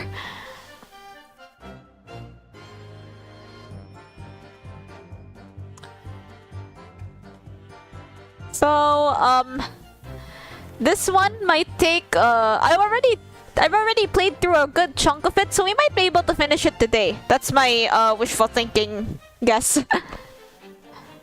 I did leave the scene to go and get help. Yes, you said that you went to a nearby police box to fetch another officer, is that right? That's right, yes. If it had been on Rolly's beat, I would have known exactly where I was going, of course. Don't feel bad, my love. You can't be expected to know the location of every police box at every beat. So Rolly told me the way, only I sort of got a little lost in the way. Patricia, my darling, that's why I love you. Your terrible sense of direction is bewitching to me. Oh my god. Can these two just... Oh, please. So, I suppose I was gone for about 15 minutes. But like I said, my rollie was at the scene the whole time, making sure nothing was disturbed. I was off duty at the time, of course, but a true Bobby is never really off duty, sir! I then take my eye off the crime scene for one moment, sir! Nothing strange to report in that front, sir! Okay, let's press him. Nothing to report? That's correct, sir. I had my eyes wide open the entire time, sir. Never looked away for a second. Nothing else approached the scene and nothing was removed from it. I can swear that on the yard's owner, sir. Really? That seems a little strange. Beg your pardon, sir? Strange, sir. Seems already regular to me. This burnt copy of the Lion's Pride was originally in the Garadeb household. So the question remains, how did it find its way to the hand of the victim? Can you shed any light on that, seeing as you were at the scene of the crime the entire time? Aha! Could it be a different copy, sir? One that just happened to be burnt as well? Even if that were possible, why would the victim have been gripping a book like that in her hand? As we can see from this photographic print, she had a bag over her shoulder. Well, sir, that book was in the lady's hand from the moment we arrived in the scene. Is that so? There is something about this statement that's not sitting right with me. These two mysteries of how that knife ended up in her back and how that book ended up in her hand. There must be some common thread between them. I'm so sorry, Mr. Naruhodo. I had no right to speak out. What do you mean? I requested a cross-examination of Mrs. Garadeb without consulting you, even if the judge did deny me. Oh, I see. Well, I agree with you. We do need testimony from Mrs. Garadeb if we're ever going to get to the truth of the matter. Do you really think so? Well, think about it. No matter how far it is across the road or how that window opens, Mr. Garadeb's book found its way to the scene of the crime somehow, didn't it? You're right! And then there was Mrs. Garadeb's reaction to me showing her the knife. The woman's hiding something, I'm sure of it. You're right again! We need to use this cross-examination to uncover more clues. We'll get to the bottom of this one way or another, I swear. Yes! Okay, let's keep going.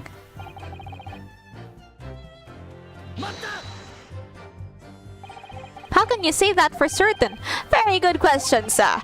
And I answer is this. It has the noble founding principles of the force written on it as a reminder of all policemen of our sworn duty. He showed us that before, didn't he? Did he? I can't say I remember. To patrol the streets of London town and to uphold the peace of the common man, it's what the job's all about. And that is why I can stand here today beside my long-suffering wife and tell you a Bobby's good for his word. Oh, rubbing my tired eyes, admittedly, sir. Oh, Rolly, you're so manly. Of course I am, my darling Patricia. This is the millionth time they've done this. Can we just get to the point?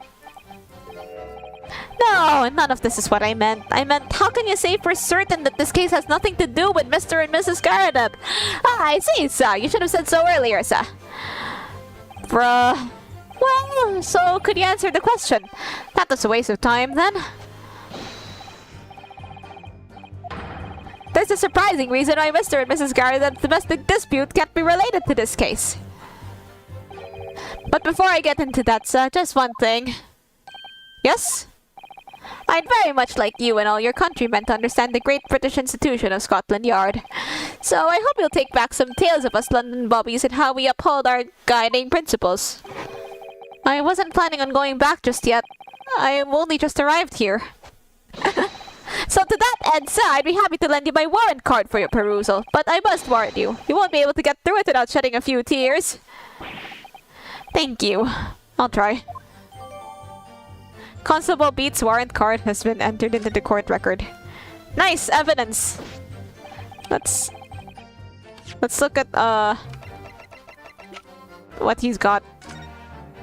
A policeman will strive to preserve the peace around this. Any crimes fall under the jurisdiction. When a policeman must assist with investigations and help detectives. Hello, Fritzy. Ryunosuke has a katana. He's probably itching to use it. Honestly, yeah, if I were him. He's probably like, but then he doesn't really know how to use it. He called Kazuma weird for having it. When a crime is discovered on his beat, a policeman must assist with initial investigations.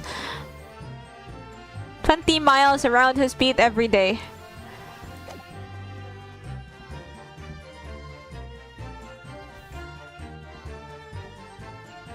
Let's press.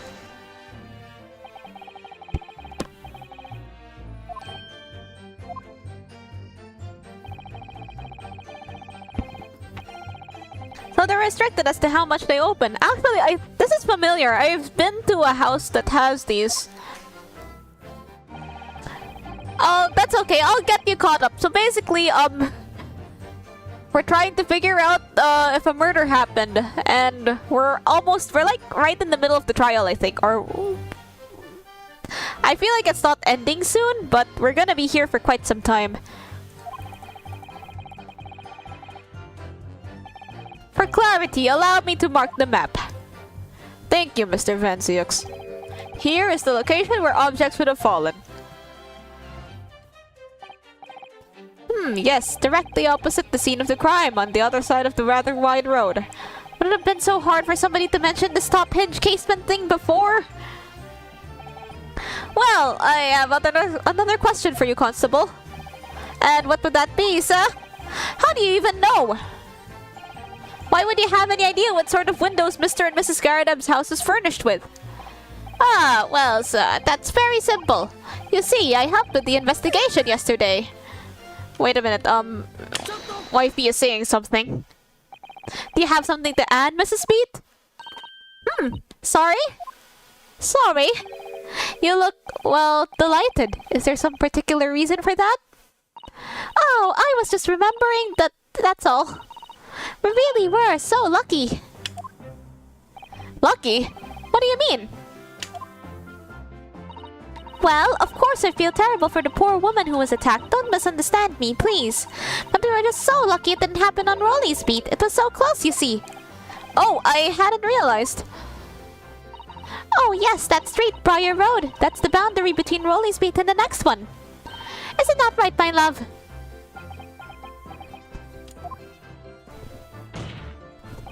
Constable Beat! Huh? Oh, yes, that's right. That's the reason I was helping out and interviewing the occupants of the Garadeb household yesterday. Their house is on my beat, you see, so... That really was cutting it close then. Constable, I wonder if you could clarify something. If the Garadeb household is on your beat, does it mean the pavement next to it is as well? Outside Mr. Garadeb's house? Yes, ma'am. The pavement on that side of the road is part of my beat. I see. I wasn't aware of that. Just think, if the woman had been attacked just on the other side of Briar Road, we would never have been able to go for that meal to celebrate our wedding anniversary. But that's the life of a Bobby after all. Extraordinary people are Bobbies, tirelessly working for the benefit of all Londoners. Do you know what I think? I think it was the good Lord's way of rewarding my Rolly for all his hard work. Don't you think so, my darling? That must be it, Pat, my love. That must be it. I think perhaps we should make sure we have that information officially on record. Leave it to me, Mr. Naruhodo. I'll take care of it immediately. The case file's information has been updated in the court record. And now it's my turn, I think. Can I ask you something, please, Mr. Lawyer, sir? Oh, yes, of course. What is it? You're doubting us, aren't you? I can tell. What? I wasn't really. I mean, what's she doing? Please, just because I'm a woman doesn't make my testimony any less valuable. You might just see me as the wife of a policeman, but I'm a woman by word, I am. I really don't remember ever suggesting that I doubted you. No excuses. I don't want to hear it. My voice will be heard. My lord, you'll let me speak, won't you? I've been... Yes, Mrs. Speed, I will allow you to supplement your testimony if you so desire. Sometimes the path of least resistance is the sage one. That was a very loud mutter. I heard that. That Japanese man thinks a policeman's word counts for nothing, does he? Well, watch out, sir. I might let you get away with something like that, but my Rolly won't. Duly noted, Mrs. Beat. Please, I humbly ask you to continue. What should she possibly be about to say, I wonder?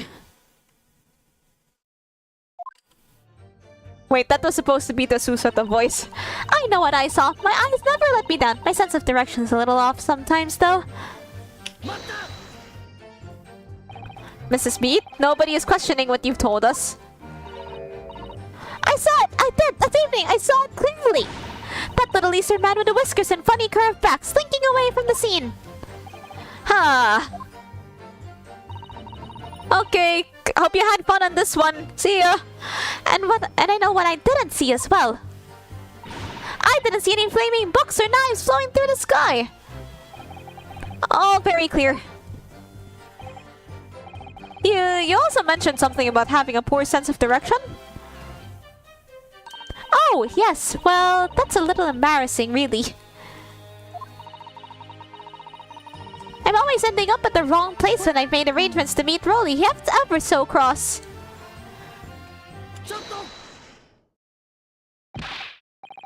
Constable Beat, is there a problem?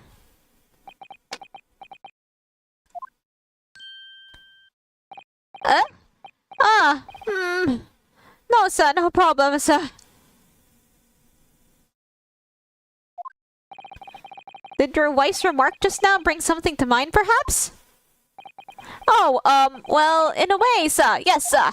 I was just remembering that the same thing happened that evening is all. Huh? You mean Mrs. Beat lost her way on the night of the incident? Well, you see, I sent her off to find a police box in the next bedroom over mine. But she was gone a fair bit longer than what I was expecting. I thought she'd be back inside 10 minutes, but my darling was gone a good 15. Oh, Rolly, you're such a tease. But the reason I was so long is because of the bouquet, silly. The bouquet? Sorry, what bouquet are you talking about? Oh, it was a present for our wedding anniversary. Rolly's so romantic. He saved up for it with things and pennies that he bought in the gutter while doing his rounds. Yes, how romantic. I'd forgotten all about it until just now. Had you, my darling? Oh yes, but that was just between us. No talking about it to anyone else, darling. You have to promise... Really? Oh. What was that all about? Constable Beat looked very obviously troubled during that exchange. I'm afraid I can't offer any useful insight, Mr. Naruhodo. But I'm quite sure of one thing. We have to ask Mrs. Beat about the bouquet. Mrs. Beat, this bouquet you just mentioned. I'd like you to add details about it to your testimony, please. Oh, really? Yes, I'd love to. He's just dotting at us. What happened was I dropped my bouquet and ended up losing my way for a while. You mean you dropped the bouquet at the scene of a crime? Yes, that's right. Oh, I was so upset. When I ran over and saw it was a woman with a knife in her back, I was so shocked I dropped the bouquet Rolly gave me. It was in the dark spot where the streetlights weren't casting any light, so I didn't notice it at first. And then you went to the police box to report it to the policeman whose beat it was on? Yes, and I came back to the scene together with the other constable, you see. That's when I spotted my bouquet again. But the funny thing was, when I went to pick it up, it was nowhere near the victim's body at all. In that case, you need reminding, Mrs. Beat, that the victim is not deceased. I was all flustered for a moment before I heard a voice calling me from the other side of the road. Oh yeah, Haruarara, the real horse, just passed away. I hope she's doing well in horse heaven. Like, you know, frolicking around in fields of unlimited grass. Whatever there is at horse heaven. Your husband, presumably? That's right! Silly me! I'd gone over to the wrong side of the street! Although, I'm going to blame the bouquet this time. I can't think of how it got there. I really can't. So the bouquet somehow moved from one side of Briar Road to the opposite. Curious indeed. Isn't it? But the worst of it is I forgot to pick the bouquet up again when we left the scene. That beautiful rose Rolly bought me with that change from the gutter he spent so long collecting. By bouquet, do you perhaps mean this sorry solitary rose? Oh, yes, that's it. That's the bouquet Rolly bought me for our anniversary with old bits of change he found in the gutter. Maybe just call it a rose. Tell us, Lord Fancyx, where did you come by the flower? How is he finding this? It was found on the edge of the pavement in front of the Garadeb household. In front of the Garadeb's house? Although it wasn't noticed until the morning, as it lay where the street lamps cast no light. It was believed to be of no relevance to the case, since it was found on the opposite side of the thoroughfare. Oh, thank you, sir, thank you. Could I have it back now, please? No, I think for good measure, this rose should be added to the court record as evidence. Oh. The anniversary bouquet has been added to the court record. But it's a symbol of our love. I want it back after the trial. Do you hear me? I want it back. Good grief, rest assured that I shall do my very best not to forget, Mrs. Beat. I didn't take my eye off the crime scene for one moment, sir. Nothing strange to report on that front, sir. Wait, I need to check. Let's check the bouquet, or this flower.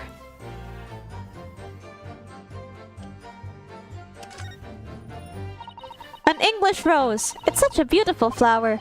Ah, this is a rose, is it? I've never seen one before. Do you not take an interest in flowers, Mr. Naruhodo?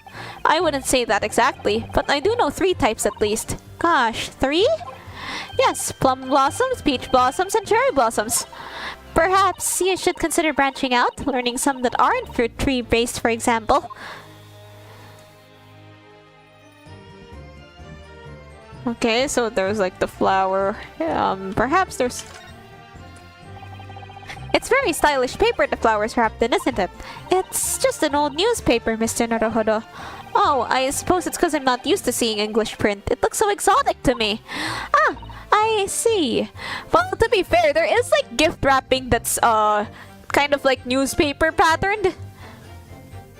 So, you know, Ryunosuke isn't really far off with his assertion. Is something wrong? Oh, no. I was just thinking that if you wrap the stone-baked sweet potato in English newspaper, it might look like some sort of fancy cake. Ah, Susato-san, you do love your cakes. Yeah, don't be sad. Haruarara lived a long, happy horse life. And also, you get to also live a long, happy human life.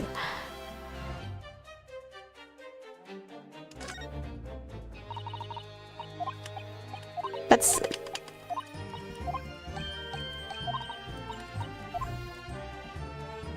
Wait a minute, I just realized Susato said that Ryunosuke could branch out.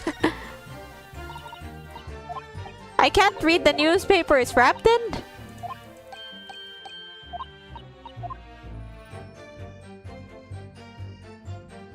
There's nothing else I can observe in regards to this flower.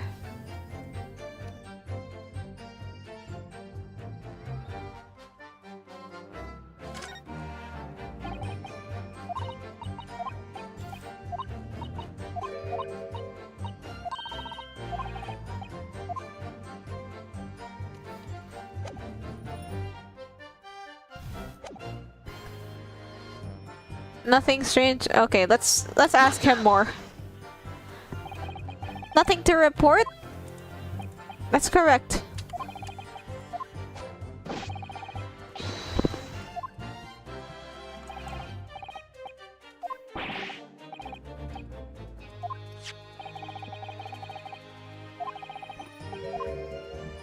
Okay, I think I already did this.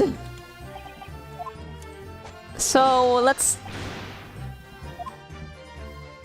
I don't know, seems too... Okay, so if everything that is thrown keeps ending up on the other side, but this particular thing... How How did it find its way into her hand? Maybe that weird Shakespeare guy from earlier? Okay, before, on my previous stream a couple months ago, we talked to this weird Shakespeare-looking guy. I feel like he might have something to do with this, although he hasn't really come up in conversation yet. How do I skip?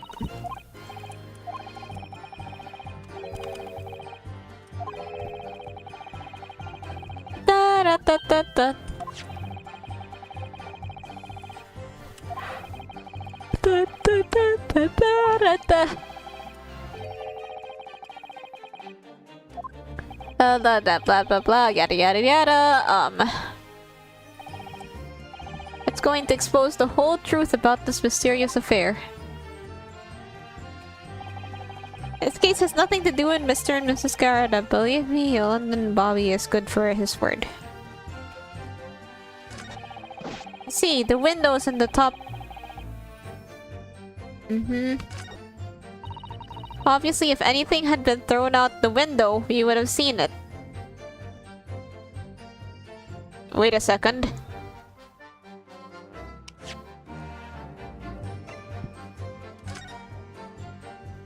Okay, so okay, so this is where the murder happened, and then things were thrown on the opposite side.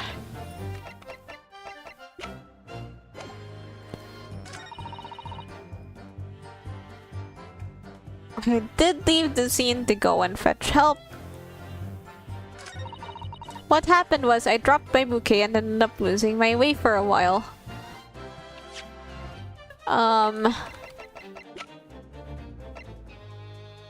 So here... okay, losing her way, can you examine this map? Maybe we could ask her where she went? Okay, before I present this, I'll save. Because I'm on 3 lives right now.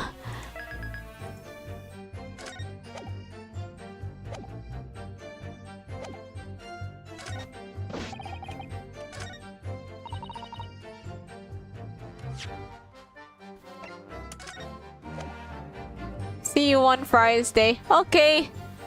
Okay, hope you had fun. Okay, clearly I got this wrong.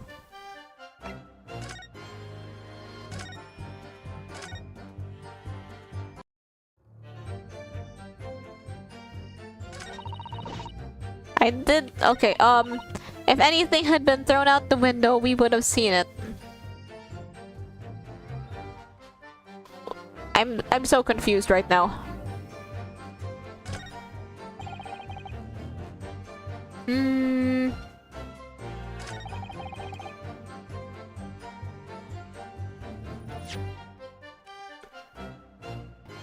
Okay, the victim, the assailant was seen running away by the... apart from the single stab wound from the large knife, no other signs of injury. Pavement of Briar Road.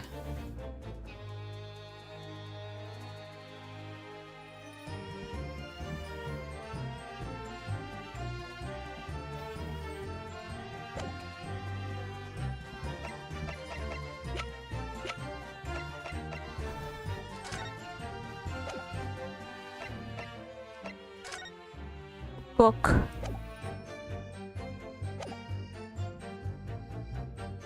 I feel okay, something's sketchy here. I can feel it.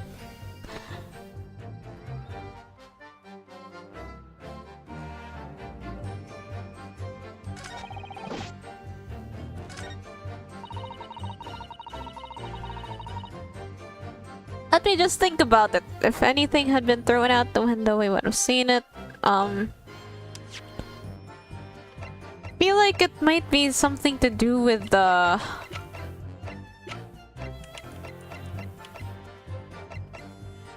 well, when she dropped her bouquet, then...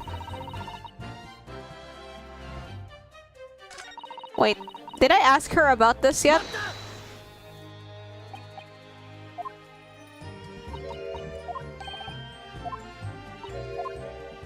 Okay, I already did ask her about this.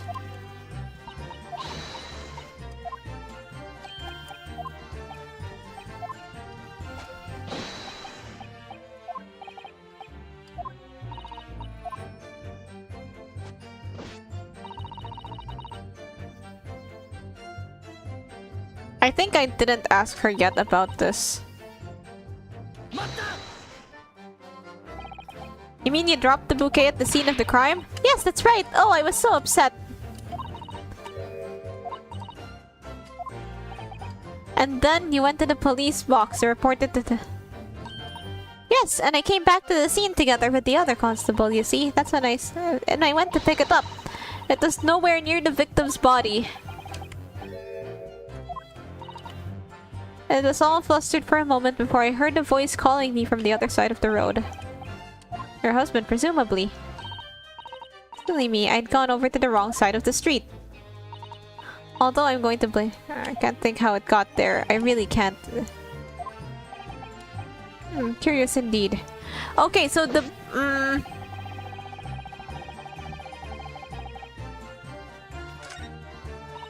What happened was... okay, so here... So somehow everything ended up on the other side of the street. I'm not really sure what to present to ask more questions about this, but let's have a look-see.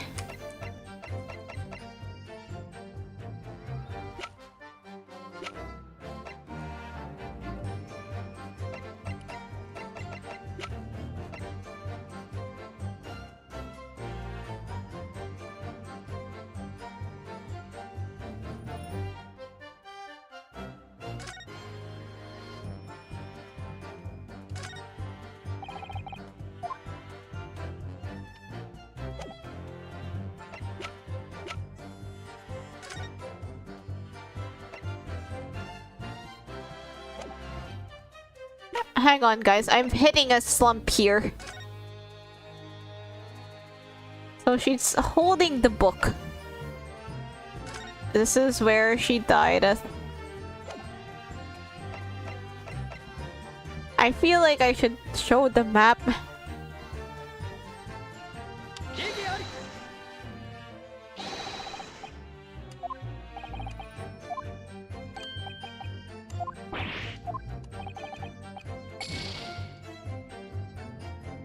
Which murder case is this? Olive green? Yeah.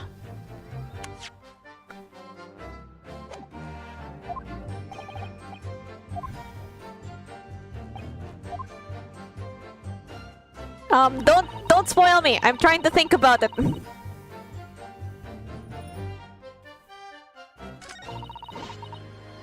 Did leave the scene to go and fetch help. You see, the windows on the top floor, we already had the window discourse, Wait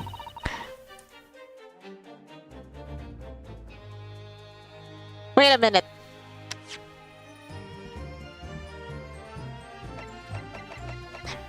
Okay, how would I see it if it's on the other side of the road? Like okay, so the things were being thrown on the other side of the road, to where the crime happened. So if things would just fall down, then... Give me a minute.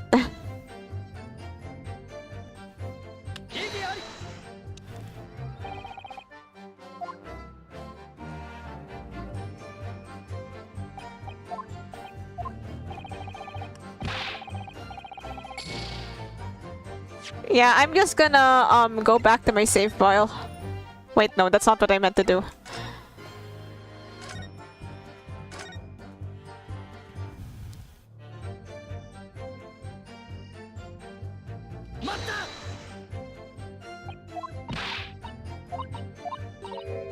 She dropped it at the scene of the crime. And then went to the police box. And then when she went to pick it up, it wasn't near the victim's body. Your husband, presumably. She'd gone over to the wrong side of the street. Wait a minute. I need to... Okay, so she'd gone to the wrong side of the street at this point. Although I can't really think how it got there. So the bouquet somehow moved from one side from Briar Road to the opposite. Curious indeed.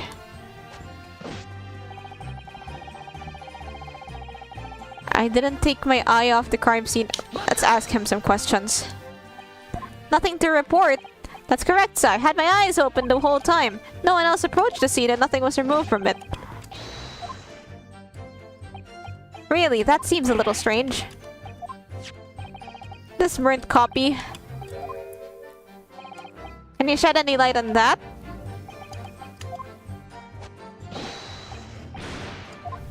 Okay, he already talked to us about this.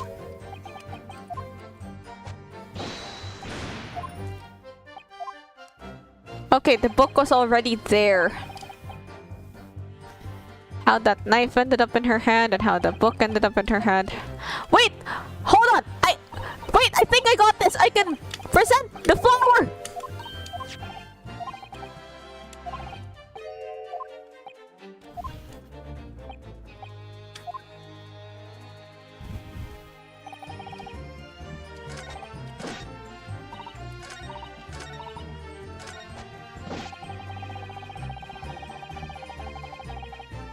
Now let's try it. I think the flower might have something to do with this. Please work! Wait, the music stopped. This means I'm correct, right? Your claim, Constable Beat. There was nothing to report in the 15 or so minutes regarding the scene. But that cannot be. What? What do you mean to say?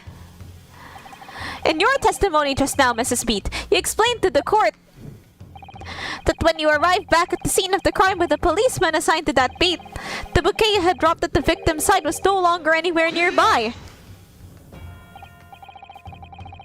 Yes, on the opposite side of Briar Road, where the victim was attacked.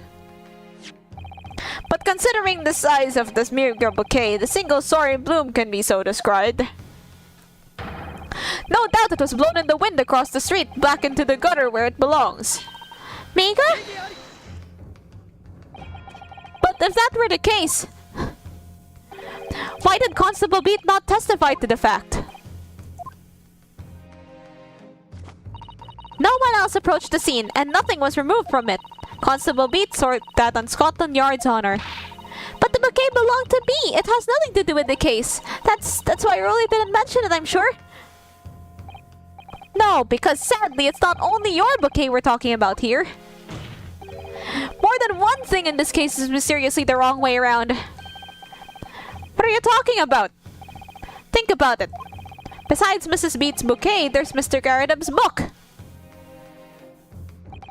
Mr. Garridub's copy of The Lion's Pride, which was thrown out of the window by his wife,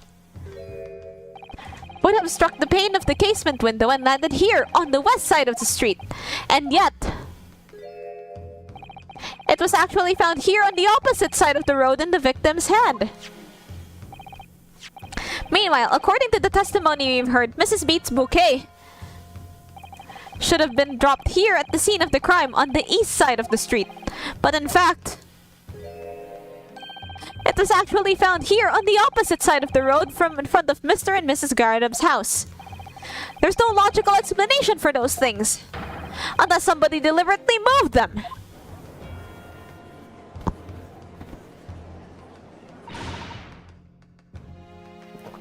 What are you trying to say? The way you're talking, it sounds like you think Byrollie's done something wrong. Don't you listen to a word that scrawny lawyer says, withering on about books and bouquets. Why should we care? It's nitpicking, that's what it is. Oh, good. Mrs. Garridub's come round. You might call it nitpicking, Mrs. Garridub. But deliberately meddling with the scene of a crime is a criminal offense. It's called, tampering, Mr. Naruhodo. But the person responsible for this tampering cannot admit to it, for a very subtle but very compelling reason. Tampering? You've barely heard the term before! Tell us, my learned friend. Who would possibly have cause to carry out such an elaborate deception? Yes, there is someone who tampered with the scene of the crime that evening. All the evidence and all the testimony points to that one particular person. Counsel, I must demand that you substantiate this conjecture. Who are you saying is responsible for tampering with the scene of the crime? It's not Sosuke. It's, I'll save here.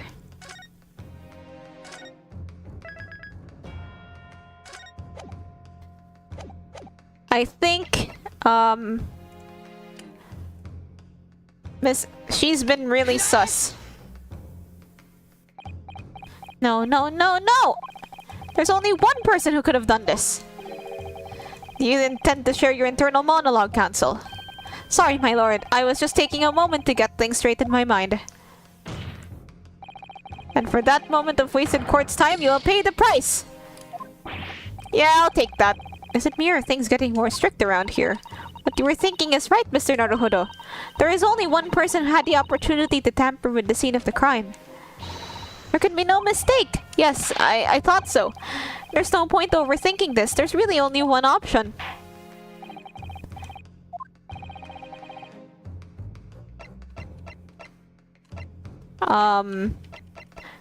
Would Mr. Gregson done it?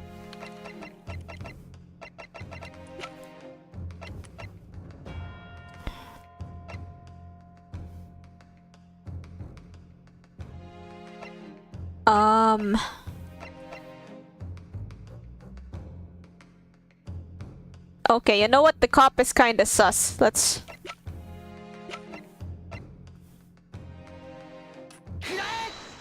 The music stopped! I'm correct!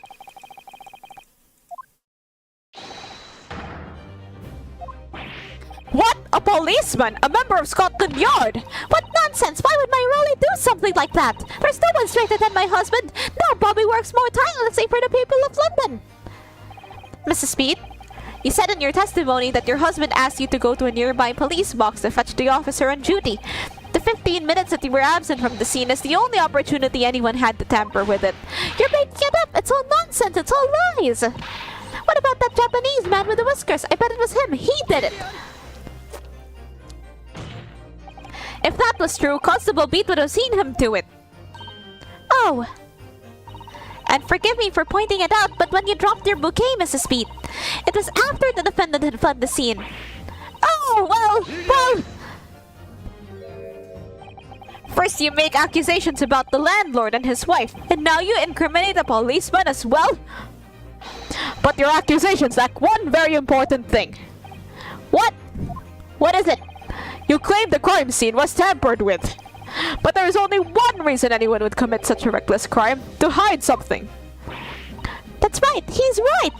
But my husband and I just happened to be there, that's all. So why would we have anything to hide? It doesn't make sense. You've offered no motive for this alleged tampering. And until you do, your accusations are nothing but empty threats. Constable Beat had a very good reason for wanting to tamper with the scene of the crime. That's the key to this entire affair. Mr. Naruhodo, have you managed to solve this mystery? Counsel, you have made a very serious accusation against the London police officer. If you're mistaken, I'm sure I need not point out that your reputation as a lawyer will be irrevocably damaged. With that stark warning in mind, you will now explain to the court the motive for this alleged tampering. Yes, my lord.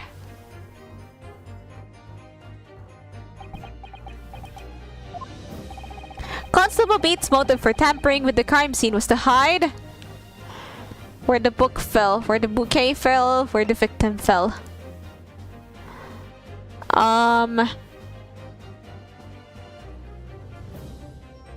Okay, the bouquet had moved. It moved when she came back. Thought it was on the other side of the road.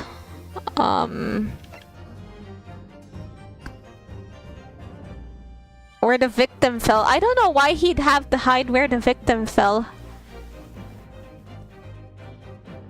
Hang on, I need a moment.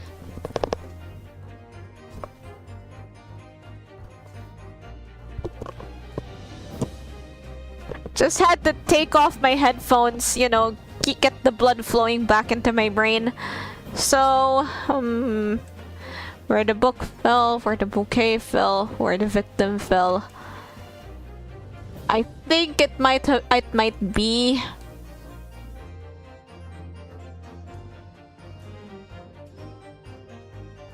Okay, her bouquet was on the other side.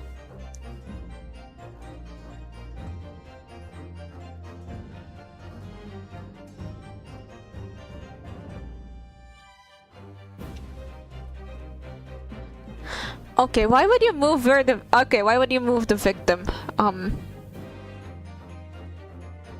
Honestly, the only reason I can think of... I'll save before this... giving this answer. Wait, no, I'll save before giving this answer.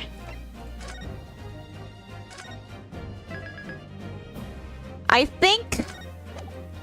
it's to hide where the bouquet fell. Where the bouquet fell to the ground. That's what he had to cover up at all costs. And why exactly? Oh, well, of course. The reason is, do you have something to hide, my learned friend? For it seems you're unwilling to share the reason with the court.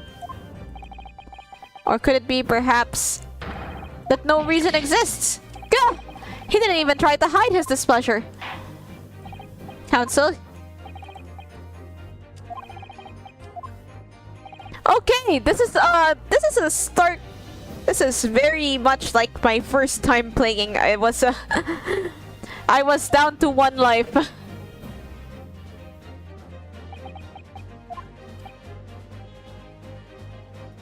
I'll just load my last bit. I'll just load my last bit. So where we are is where the bouquet fell, where the book fell. Okay, so for tampering with the crime scene, where the he had to hide wait, because if the victim died on his... Okay, since his area and like the other area... Wait, I think I get it now. His area and the other area are separated by this one street. And he had to hide that it was like his responsibility. Because his wife's so bad at directions, she probably thought it wasn't on his area. Maybe, I think.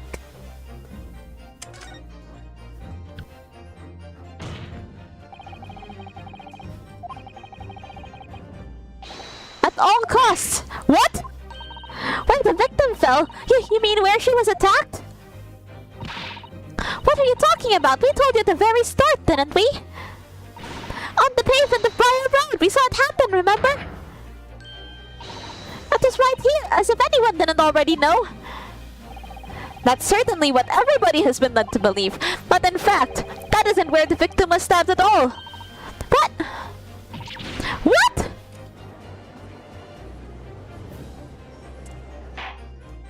I just noticed they're sharing a scarf. If that's your assertion, then the court is dying to know, my Nipponese friend. Where are you proposing that the crime actually took place that evening?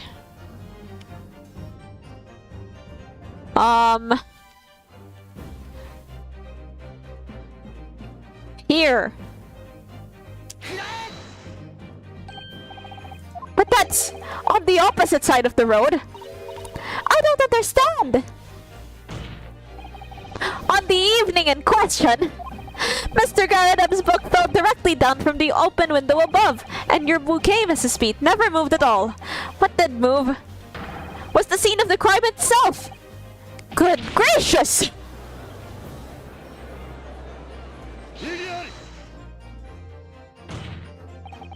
Perhaps you haven't been listening to the ample testimony that the court has heard. But these witnesses both saw the moment the attack took place. That's just right. I saw it with my own eyes. It was 5 o'clock in the evening and already dark. There was the typical London fog on the ground. When you saw the incident unfold and ran to the victim's aid, that was actually on the west side of Briar Road. No, that's not true. It can't have been.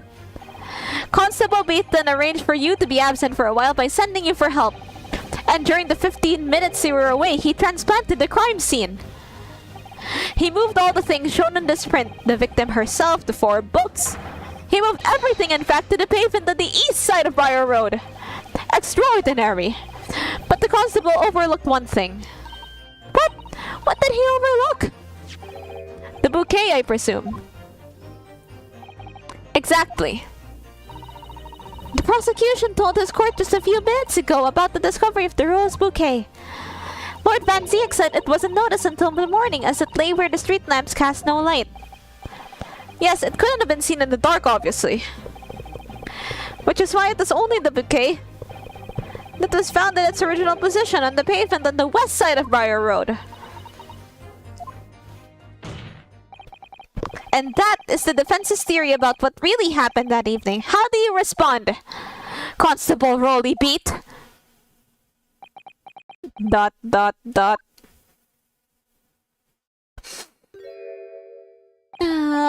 Well, I'm very sorry. I didn't mean to nod off again, but I haven't slept properly in a month. Did I miss anything important? Oh, Rolly. It isn't true, isn't it? What the lawyer said is all lies, isn't it? I know it is because you're the most upstanding righteous man I know. Oh, I had a dream. A terrible dream. All the things I did that night. Everything come out. Everything exposed. Only it seems... it wasn't a dream at all. Good! Good golly! Order! Order! Order! What on earth is the meaning of all this? Oh, Rolly, why? Why would you do something like this? Moving a corpse is a criminal offense, isn't it? Wishing the victim dead should be one too. Constable, explain yourself. Why would you do this?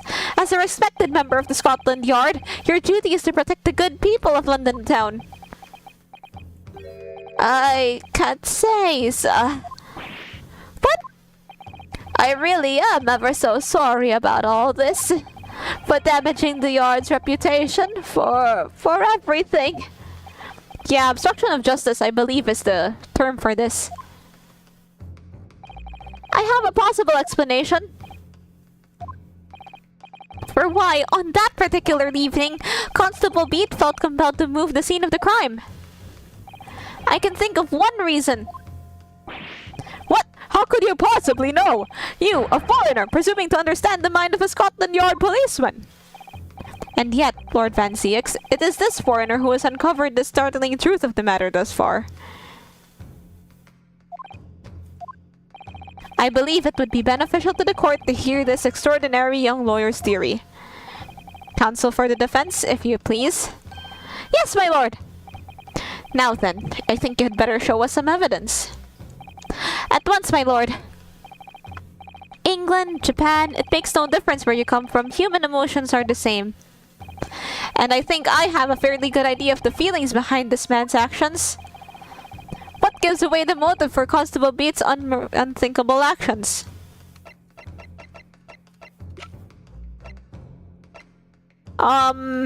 Just in case, I'm gonna save this one. I don't feel like I need to, but, you know, you can never be too sure. I am on, like, 2 lives.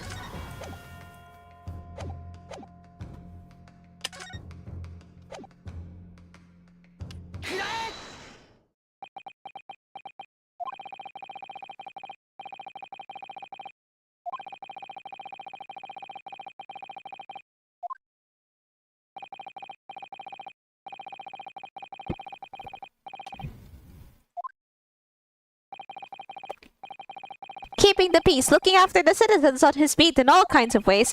There's no doubt that the young Bobby is charged with a great deal to do each day, certainly. But for Constable Beat, the day in question was special. Special? How? On account of this bouquet, my lord? Oh, yes! It was our very first wedding anniversary! Constable Beat had worked so hard to be able to afford this simple gift for his wife, and was so looking forward to taking her out for a celebratory meal, when he and Mrs. Beat stumbled upon a crime along Briar Road. When he saw that shadowy figure through the fog collapse in the pavement ahead of them, what must have gone through the man's mind? But, just on that one particular day, I was looking forward to celebrating my wedding anniversary. Mrs. Beat puts up with a lot with being married to a Bobby like me. I wanted to show my dear wife how much I care.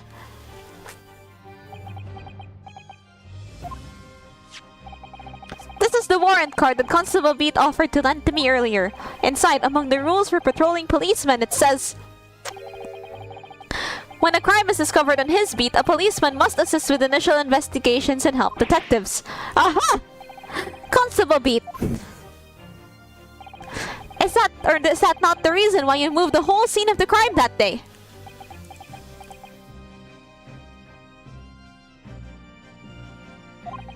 Yes. Everything you said, it's all right. So that's it. It was all to do with the boundary of your beat. Oh! Exactly. To summarize, the incident actually occurred on Constable Beat's beat. Good gracious! Constable! Do you realize the gravity of what you have done? It was the first time since I became a copper that I'd ever cursed God. Stay close to me, Pat. The criminal could still be lurking somewhere. As we ran over to the scene, I had every intention of doing my duty as a police officer. We've got to report this to the station as quickly as possible. But then, it dawned on me. I realized where we were, where the victim was lying, and what that meant for me. When a crime is discovered on his beat, a policeman must assist with initial investigations and help detectives. Why here? Why did this have to happen here? And why tonight of all nights? Why? Wait, then who killed her? Are we ever gonna find out? It's a copper's job to guard the scene of the crime, so I told Pat she'd have to go to the nearest police box and fetch whoever was on duty there. It was then, when I opened my mouth to speak, it just came out. I couldn't believe the words that were coming out of my own mouth. This is the next beat to mine, Pat. So you'll have to go to the police box that covers it. Turn right along Marshall Street and then...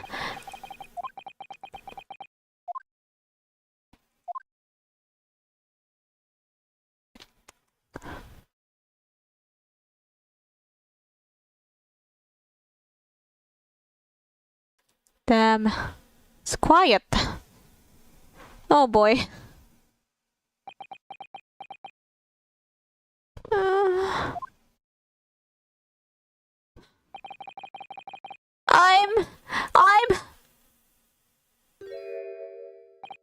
I'm sorry. I'm so sorry. Oh, Constable. I just wanted, just that one night, to take my Patricia out for dinner. Oh, really? Just that one night? You knew that if the incident was on your beat, your evening of celebration would be ruined. And so you decided to move the entire crime scene outside your jurisdiction? Just across the street to the east pavement of Briar Road, which falls under the neighboring beat's care. You see, I thought... Well, I was sure the victim was dead, you see. I beg your pardon? Oh, of course he did. Otherwise, my Rolly would never have left the poor woman on the freezing cold pavement. Ah, I see your meaning now. But God got me back from my sins, didn't he? That's why I missed the rose I bought for Pat. Oh no, Rolly, that was all my fault. I should never have dropped it into such a dark place. I'm so sorry, Rolly. And can you tell us, Constable? How many books did you move from one side of the road to the other in total? Oh, 4 it was, yes, definitely 4. 3 of them dropped by Mr. Natsume, and the 4th Being the one that fell from the window upstairs in the Garrett household, of course.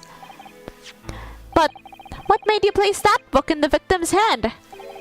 When all the others were scattered haphazardly around, I mean. Oh, well, sir, that's because that's how I found it. How you found it? What do you mean? When we first ran over to the scene, the victim was already holding the book.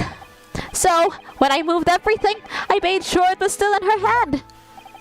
You're sure it was this book, The Lion's Pride, that the victim was holding? Oh, yes, sir, no doubt about it, sir. Interesting. The fourth book's information has been updated in the court record. I thought it was an open and shut case at the time, you see. There were only the two people at the scene, and Pat and me both saw it happen. However, which way you looked at it, it had to be the fellow who ran off who'd done it. I thought. I couldn't see the harm, really. I didn't think moving it all over the road would make me a lot of difference. I suppose this was for me now. I've had it. My lord? Yes, Lord Van Zieks. I believe that concludes the cross-examination of the witnesses. Constable, you may withdraw. Yes, sir! Mr. Prosecutor, sir. What will become of Myroni? What will happen to him? For now, you are free to go home. The police will contact you in due course. Please, don't punish my husband. This is all my fault. It's because I'm always moaning at him for coming home late. Leave it now, Pat. Let's go home. I'm tired. Alright then, my love. One last thing, Constable. Huh? Let this be a lesson to you. In a criminal investigation, every detail matters, however insignificant it may seem to you. Yes, carve that lesson in your mind. And never again make the mistake of tampering with the scene of a crime. Ah? Never! Never again, sir! You mean to say... Leave, now. This trial is not yet over. Sir!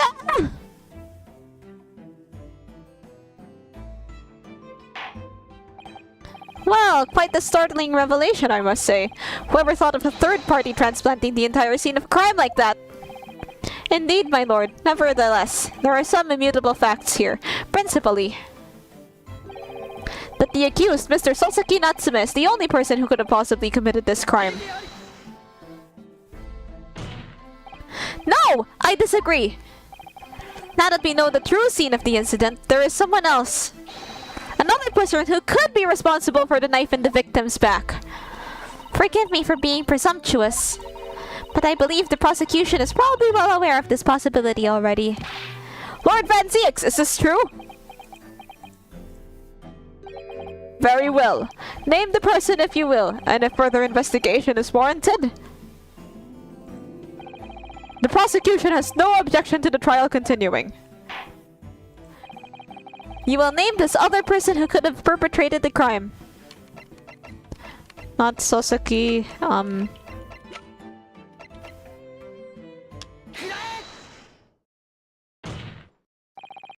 The defense would once again like to request a cross-examination of a new witness, my lord. Once again? My assistant made the same request earlier. In order to finally reveal the truth about this case, it's imperative that we cross-examine Juror number 4, Mrs. Joan Garrett. Me? Me? Oh, dearie me!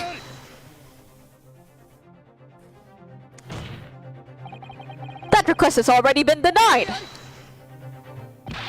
But the situation is very different now. Mrs. Garrett, answer me this. What do you want now, you little toad? At the time of the incident, you were engaged in a violent argument with your husband, Mr. John Garrett. In the course of the argument, a minor house fire was ignited. And to clear the smoke from the room, your husband opened a window that looks out over Briar Road. Well, what of it? You threw this book at your husband when he was cornered with his back against the window. Upon striking the pane of the open-top cage window, the book plummeted directly down, finding its way to what we know now to be the true scene of the incident. Yes, and as I said, what of it? During the argument, you were beside yourself with rage. As such, you threw not just books, but anything you could lay your hands on.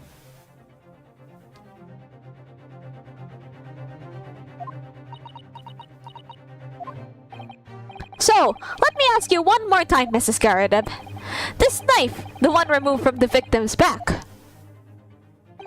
have you really never laid eyes on it before? Oh boy. This is gonna be... I don't recall it. Seriously? Am I supposed to remember everything I picked up and threw at my husband? And anyway, the man over there with all that regalia said members of the jury needn't testify, didn't he? Conveniently, yes. No! I have no recollection of saying that at all. Juror number 4. Oh! Make no mistake, your jurors are not special in any way. You are not immune to the judicial process. If you know something about this knife, madame, let the truth come out. But that's just a common or garden knife. It could have come from anywhere. We have several like that at home. If one went missing, how would you expect me to know? What's that? Are you joking? What are you saying? Please, Mrs. Garadeb. Oh, she just... Watch your words. Now you listen to me. I refuse to believe all this nonsense. I couldn't bear the thought that I'd injured someone. Do you hear? I couldn't bear it. Oh, the poor woman. So yes, I want evidence. I want to see hard evidence if you're going to insist on this being my fault. You're going to have to prove to me that I threw that knife if that's what you think. Come along now. Chop chop. Do your worst. Well, Mr. Naruhodo, if I had evidence like that, believe me, I would have thrown it at her already. Then take the stand, juror. Oh! The prosecution does not object to the defense's request to cross-examine this woman. Thank you, Lord Vanciax. I'm going to have to testify? Juror number 4. As I'm sure you'll appreciate, having observed it with your own eyes today, witness testimony can lead the most extraordinary truths being unearthed, truths of which the witnesses themselves may not even have been aware. Oh, dearie me. So I demand your full and unadulterated testimony, Mrs. Garadeb, and mark my words, in this court of law today, we shall extract the truth. Do you concur, consuls? Certainly, my lord. Oh, that's what I'm hoping for, my lord.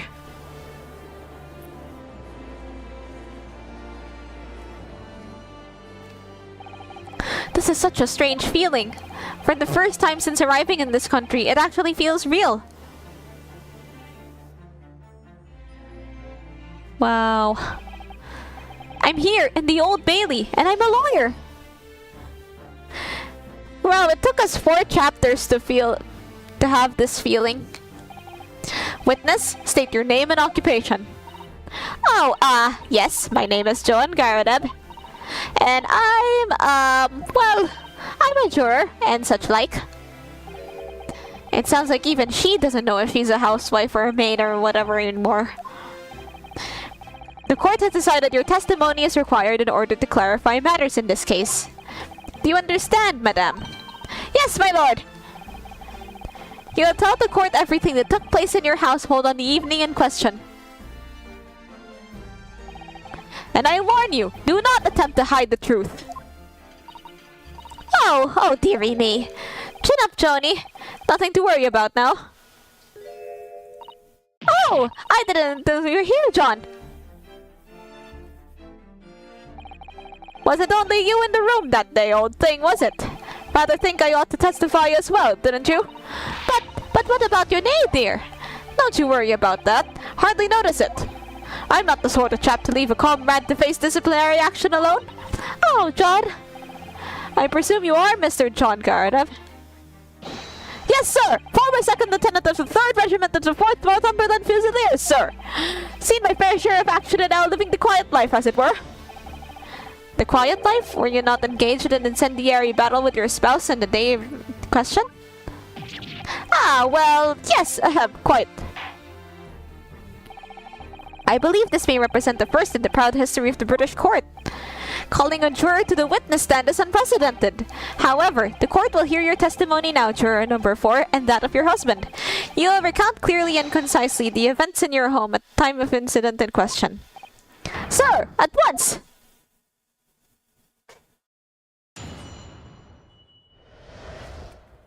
The battle.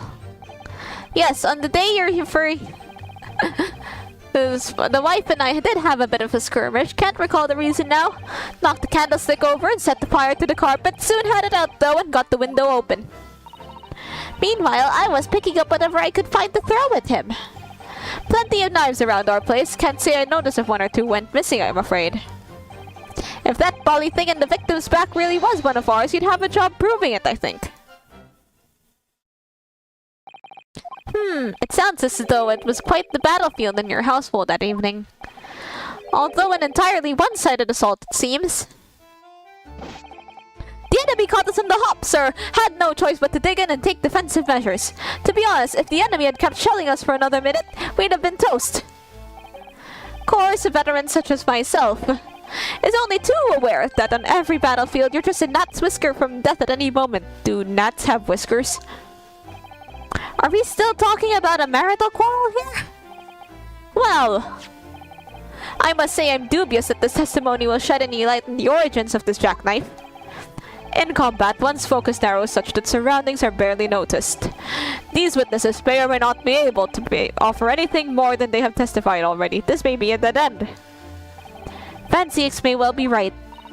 Well, whatever the chances. We only have this last cross-examination to uncover the truth, Mr. Naruhodo. Yes, I'm afraid so. Okay, we're almost done.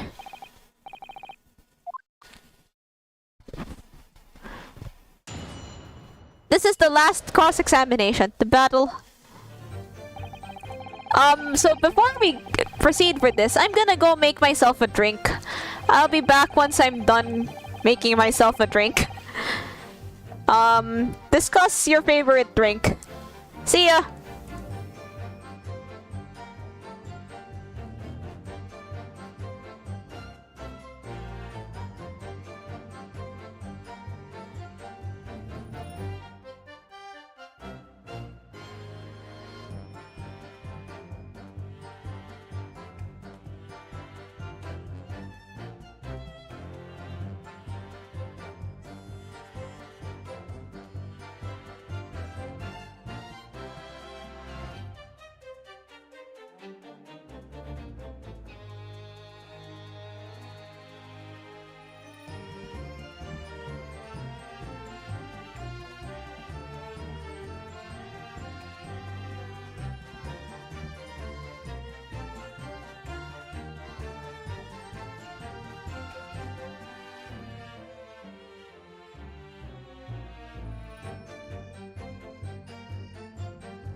I'm back. How long was I gone? Hopefully it wasn't too long. Now I have my drinks and I'm ready to solve some mysteries. 5 minutes, huh? Okay. I was picking up whatever I could find to throw at him. Plenty of knives around their place. Can't say I noticed if one or two went missing, I'm afraid.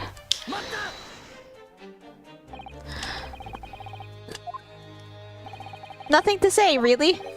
Rather partial to a spot of carving, you see. Pipes and whatnot, fishing tackle, you know the sort of thing. It's a passion we both share. I like to carve little wooden trinkets too. And then there's my leather work. Sorry to say we're always losing knives around the place, and we have dozens of the things. They sell them at the market sometimes, 20 for the price of 19. Needless to say, I snapped them up. John prefers to use 2 knives at meal times too instead of a knife and fork. Now, Joan, we don't want people thinking I'm some kind of savage. Here we go again with the scoldings. Why are they being so evasive? I imagine it's because they don't want to believe it. They can't bear the thought that it might have been one of their knives that injured the victim. Which is entirely understandable, of course, but still. Go on with your testimony, witnesses. Sir! I've been trying to do like a special week career for Gemini Cup because it's like a long distance, right?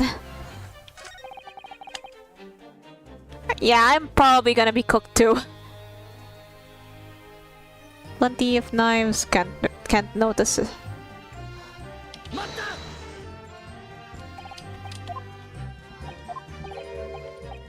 Wait a minute, I think I already said this.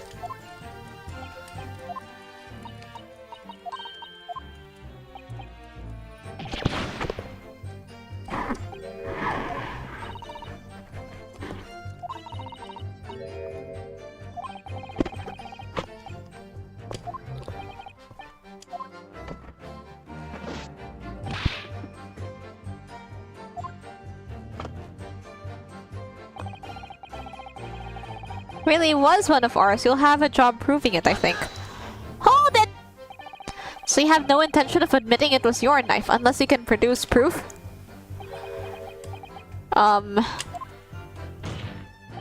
Even though there's no other credible possibility if Mr. Natsume is innocent? You forget, Miney Bunny's friend. That it has yet to be established that the accused is not responsible for the attack. As if I could forget. If only there was some way to know who had handled the knife. But I suppose wizardry like that is just a dream. Oh, you were born a couple centuries too early. I don't think they invented fingerprint dusting at this point yet. Have they? When? Okay, hold on guys. I need to Google this very quickly.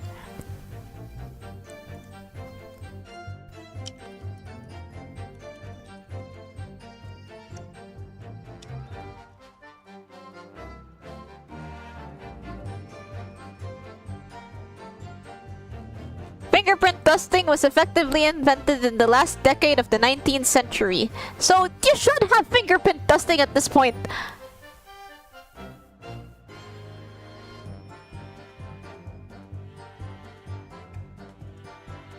Next.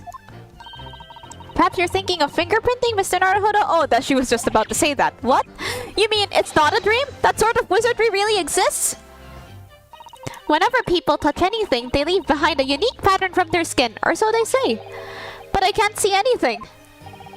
There are already countries in the world where these so-called fingerprints can be used as evidence. Lord Strongheart is currently discussing the matter at the Ministry of Justice. Yes, I believe we are rapidly approaching an era of scientific methods of investigation. But for now, we shall have to find an alternative method of proving our assertion. That this knife found in the victim's back was originally in Mr. and Mrs. Garadem's house. Oh, if only I could transplant this whole incident to several years in the future. Oh boy, there's a... If only I was some sort of ace attorney. You're just, like, this is very much a... You don't know it yet, but your kids are gonna love it moment. Wait, let me have a look at the knife again.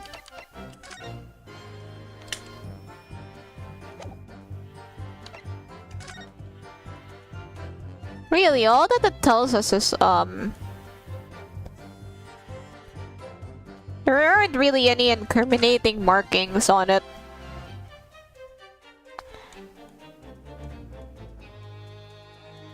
This bit that's lodged, this bit that got chipped from the victim.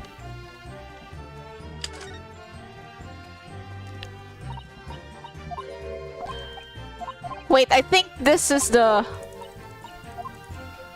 I think this might be the thing that we're looking for, actually. That's the extent of their testimony, is it? What do you think?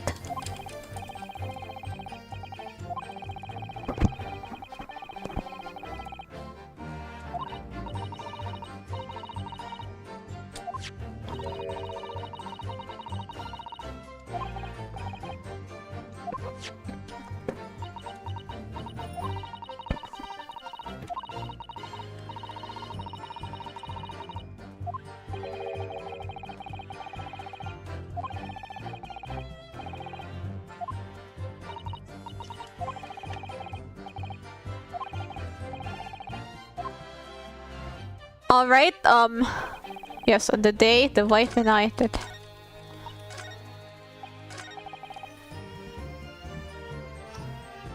Wait, I should present my, the knife,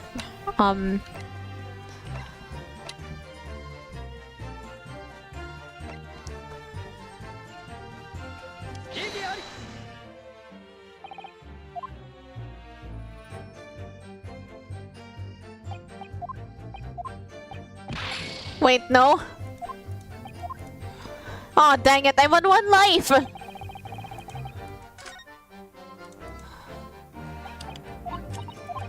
Where did I save last? I feel like I...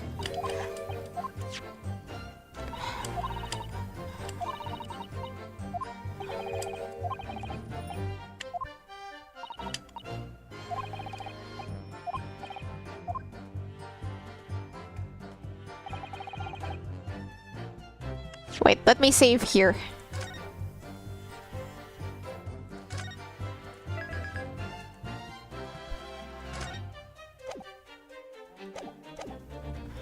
So,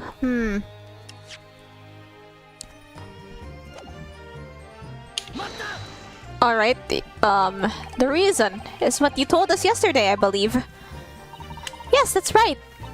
If I remember correctly, it all started because of a note that was tucked into the pages of a book belonging to Miss Tigard. A rather passionate note, in fact.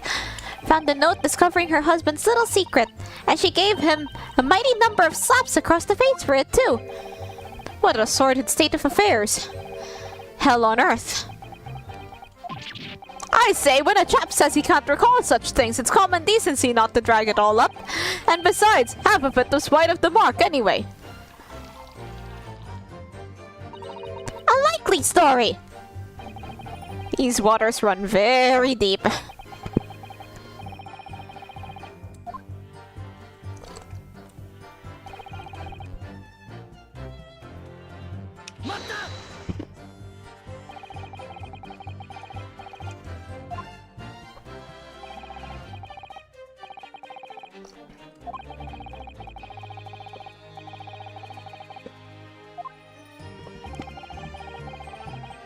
Okay, well you need to find the knife source. Have to draw water from a public water pump. Okay, I'm not really sure if that's relevant. And they can't get any water at night. That little mustache Japanese man buys water in bottles, I believe. The defendant, Mr. Natsume, you mean? Yes, he receives a stipend for his studies, you know, from his home country. Can you imagine being able to brew a pot of tea at all hours? He's obviously very well off. Have you actually seen the state of the man? I believe he uses all of his income to buy books. Well, anyway, the point is, I was able to douse the fire with water, fortunately enough. Okay, water. Hold it. Even though the room was on fire? As far as I was concerned at the time, it was more important to extinguish my anger than the flames. When a woman wants to throw, she must throw! That is most certainly not true of a Susato takedown, Mr. Naruto. How did she know I was thinking that? It's been a while since we got a Susato takedown.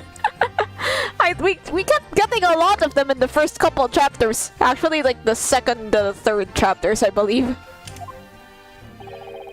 Was a knife among the items that you threw at your husband that day? Come on. In all honesty, I don't recall. But I feel I must point out that I'm no monster. Let me see. Some bread, a cabbage, garlic, a towel, and a sponge. A napkin. Wait a minute. Do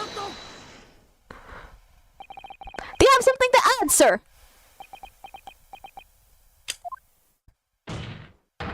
Mr. Garadab! Huh? Huh? Don't shoot! Ah, sorry, I beg your pardon. Did your wife's remark just now bring something to mind? Nothing of any significance, no. Just that the barrage of projectiles the old thing launched in my direction was somewhat more solid than she implies. Books, bricks, and a fire poker, I seem to recall. Ouch. And the woman's aim is uncanny. She landed a direct hint with everybody. Ah! God grief, woman, we're not at home now. This is a court of law. Oh, dearie me, ever so sorry, dear. What's she even doing with the teapot in here? How is it still hot, is my question.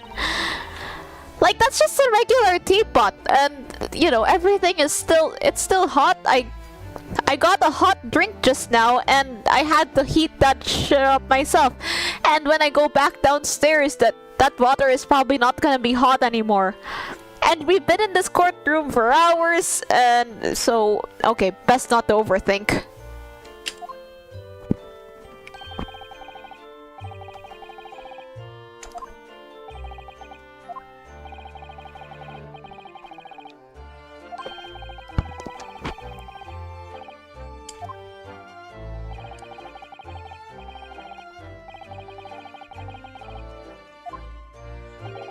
I see, your pipe was broken. It would never have been sent flying unless it was hit by something pretty solid. Anyway, I've managed to bandage the thing up for now. Ah, you are one to exaggerate, aren't you, dear? I wonder what we should make of this account. It could be important. It's insignificant. Well, it could be important. The defense believes Mr. Garadab's remarks just now to be of great significance. This war veteran's words only tell us one thing.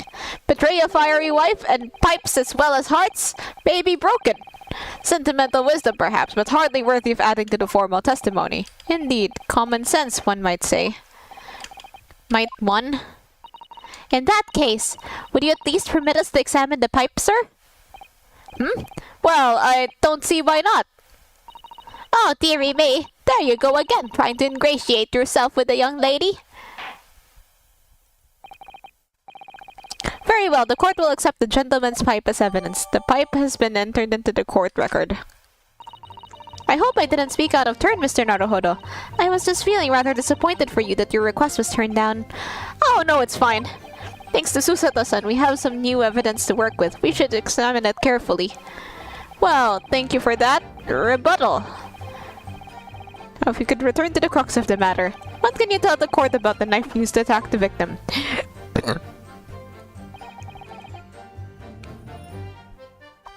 Wait, I want to investigate the pipe.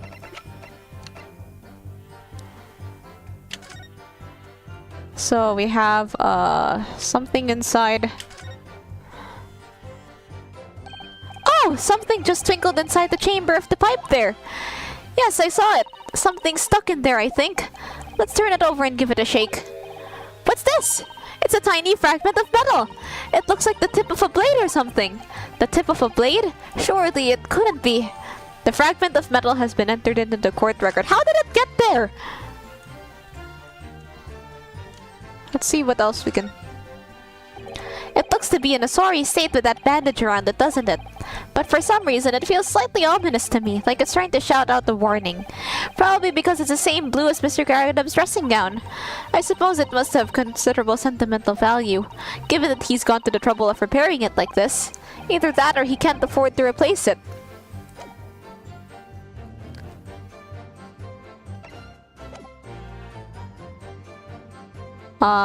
I'm gonna save this.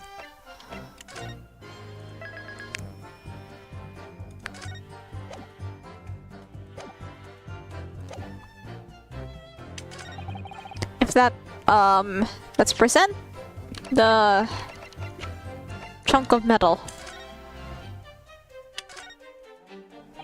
This is the tiny piece of metal we found in the chamber of Mr. Garadeb's pipe.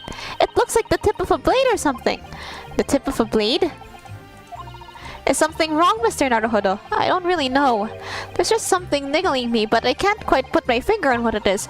Perhaps in that case, it would be wise to examine some of the other pieces of evidence again?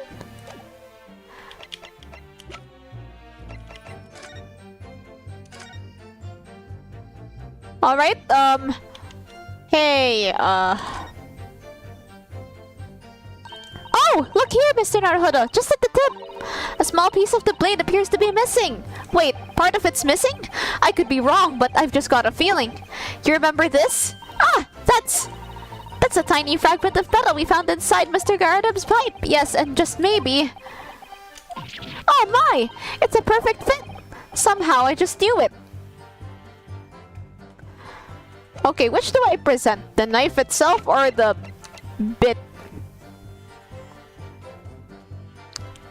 Let's present the bit. Mr. Garadeb, could I ask you to take a good look at this, please? You can ask, but I can't see a bloody thing. You can't? You used to call me Dead-Eyed Deb back in the day in the regiment, of course, but that was some time ago. Even when I'm trying to enjoy a large print book by the fire these days. I struggle to tell a B from a D and a P from a Q, to be honest. Oh, he does. Deary me, it's rather wearing being asked about every other letter and every other word. You must be very dizzy.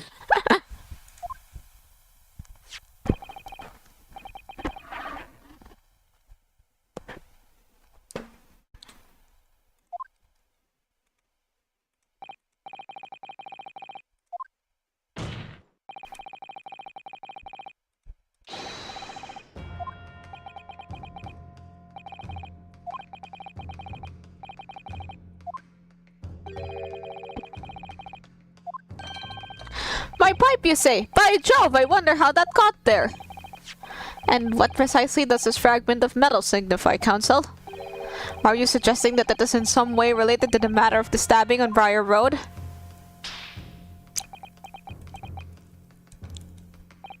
I am! What? When put together with another piece of evidence already in the court record, I believe this tiny fragment of metal will unravel the whole truth of the case, my lord.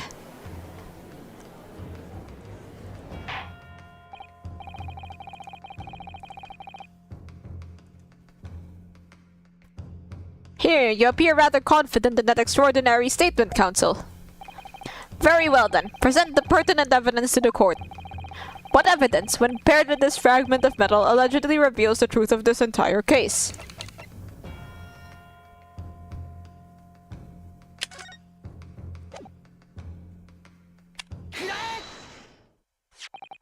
This is the knife that was found in the victim's back.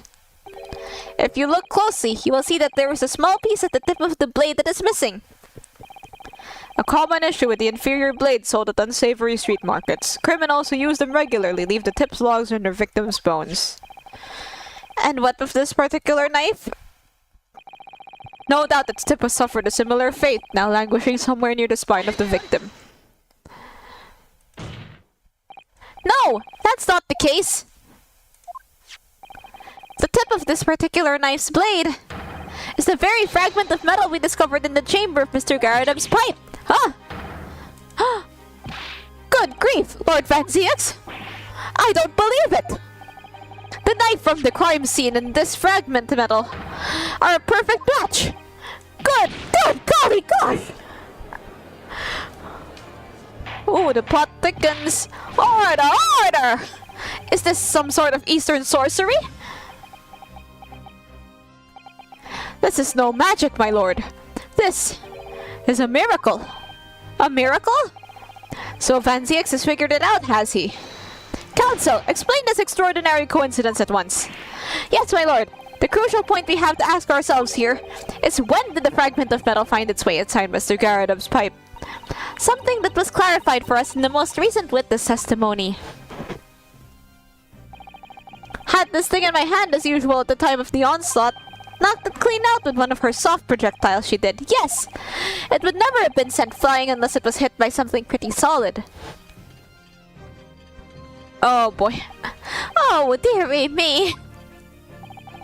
During the argument between these two that occurred just as the victim was on the pavement below, Mrs. Garrett flung this knife at her husband. However, the knife missed Mr. Garrett instead striking the pipe in his hand at the time, which caused the tip to break off. Yes, he's speaking our language, of course! Good lord! Yes, and that is when the tiny tip of the blade found its way inside Mr. Garrett's pipe. The chances of that are 1,000,000 to 1! And yet there's no other credible explanation for how the tip of the blade ended up in your pipe. Then, after losing its tip, the knife ricocheted off the pipe and flew out the open window. In short, this knife, which fell from the window of the Garrett's house, is the very same knife that struck the victim in the middle of the back on the street below. Oh gosh, oh dear, oh no!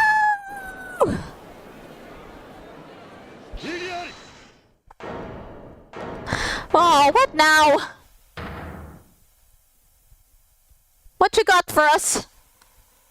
What you got for us, boy? A full-bodied theory, I'll give you that. A complex bouquet of seemingly trivial points, plausibly arranged to create an almost passable vintage. Allow me to toast my learned friend's characteristically Nipponese approach to bottling his argument. What? Bottling? Sorry? But after all, it is just a theory. The bottle, I fear, is corked. Because you see, it's spoiled by an insurmountable inconsistency. What is it now, bitch? An insurmountable what?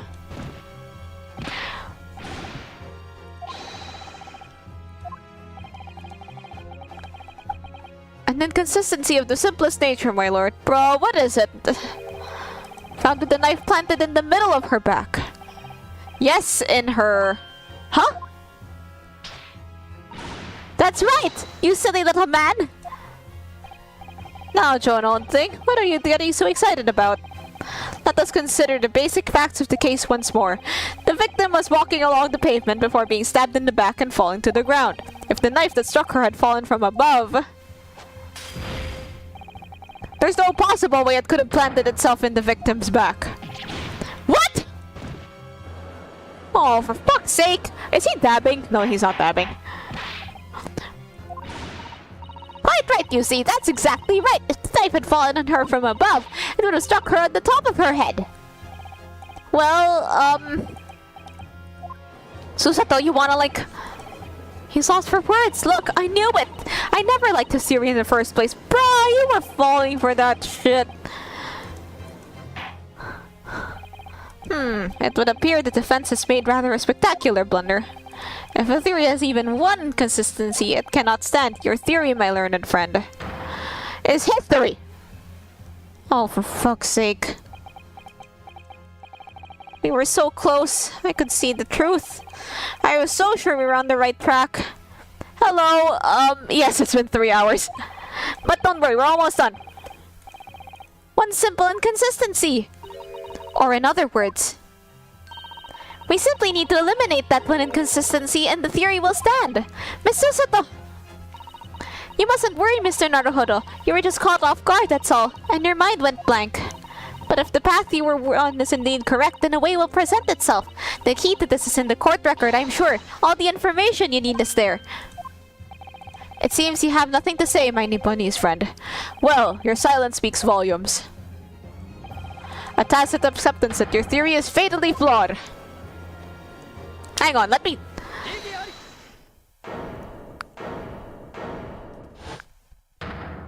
Huh?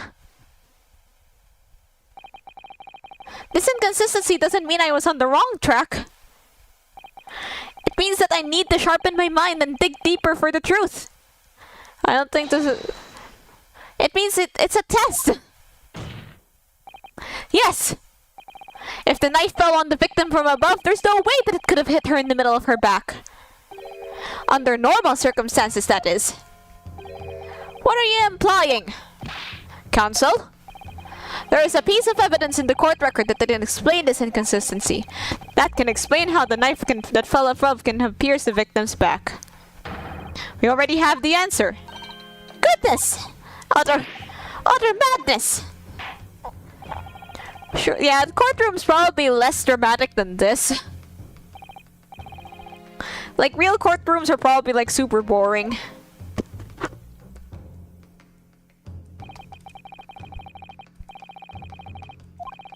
If I can successfully make sense of this, the truth will be laid bare at last. The evidence that explains the falling knife... Wait, the case file. Apart from the single stab wound from the large knife, no other signs of... The assailant was seen running away by the... Remains unconscious. The photograph of the... I don't know. She's laying on her side, but then...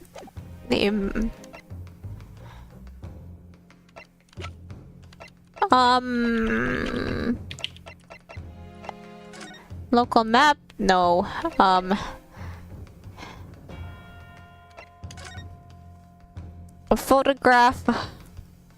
Wait, so she's laying on her side, isn't she? So she has a bag, and there here are the books, but then the evidence might have already been moved.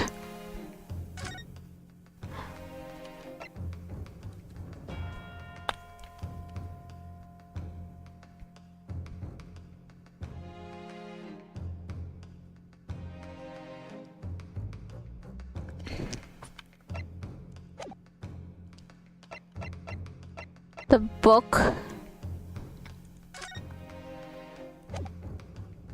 Oh man, this is the last part. This is the hardest part of every game. This is every case, like, this is the last detail that you usually need, but it's so hard to get. Like, at this point, you probably already had your brain rotted by the other parts of the case that, you know, even if the answer seems so simple, it might be not so simple. It might seem less simple in your head. Okay, let me read that case file one more time.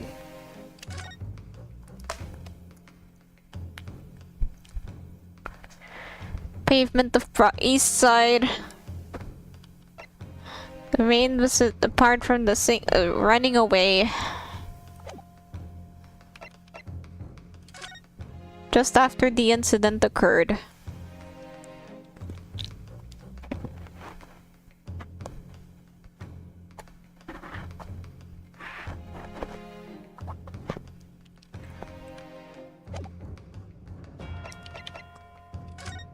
The books, yeah, that's not gonna help me. The fourth book, went into her hand when... Okay, I have a few, hunches, the case file and the crime scene photograph.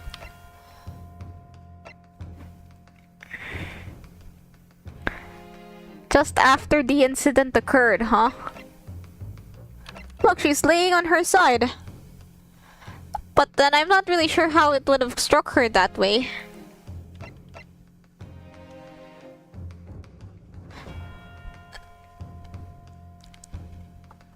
I'm on my last life, guys. I mean, I have my save, but I don't know what's going to happen if I get it wrong. Guys, have any ideas? Yeah, I'm giving permission to backseat here. But then, I feel like the answer is so close. It's on the tip of my tongue. I just can't remember it.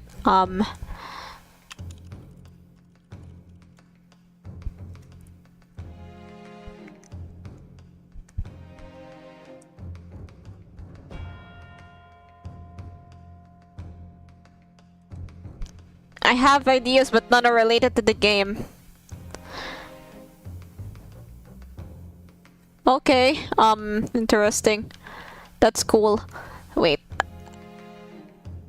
How the falling... Okay, so the thing is... Okay, so basically, I'll try to sum it up. So, we're almost close to solving the case, but the murder weapon is allegedly this knife that fell from a window. But then it might have been thrown off, and then it...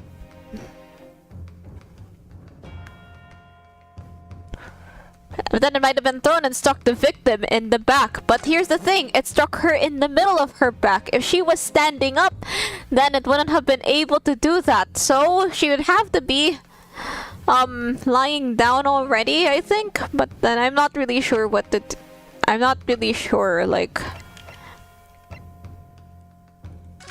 Maybe it's because the knife... I have a few guesses. Maybe the knife being a folding one might have affected how it fell.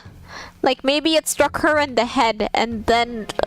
Okay, that's seems like a really complicated way for a knife to fall. Let me go back to the history. We already have the court record that can explain this inconsistency, that can explain the knife fell from above could pierce the victim's back. We already have the answer. This is... If I can successfully make sense of this, the truth will be laid bare at last.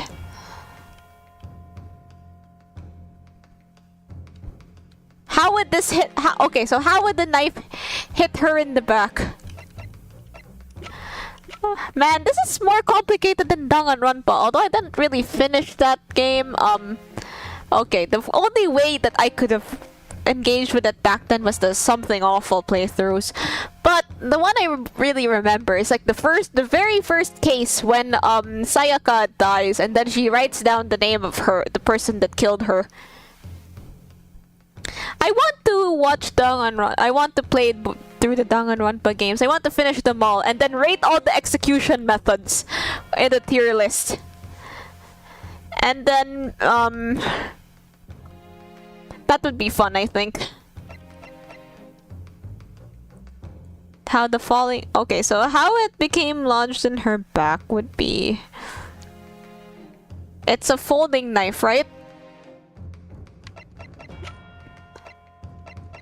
This tiny bit of metal.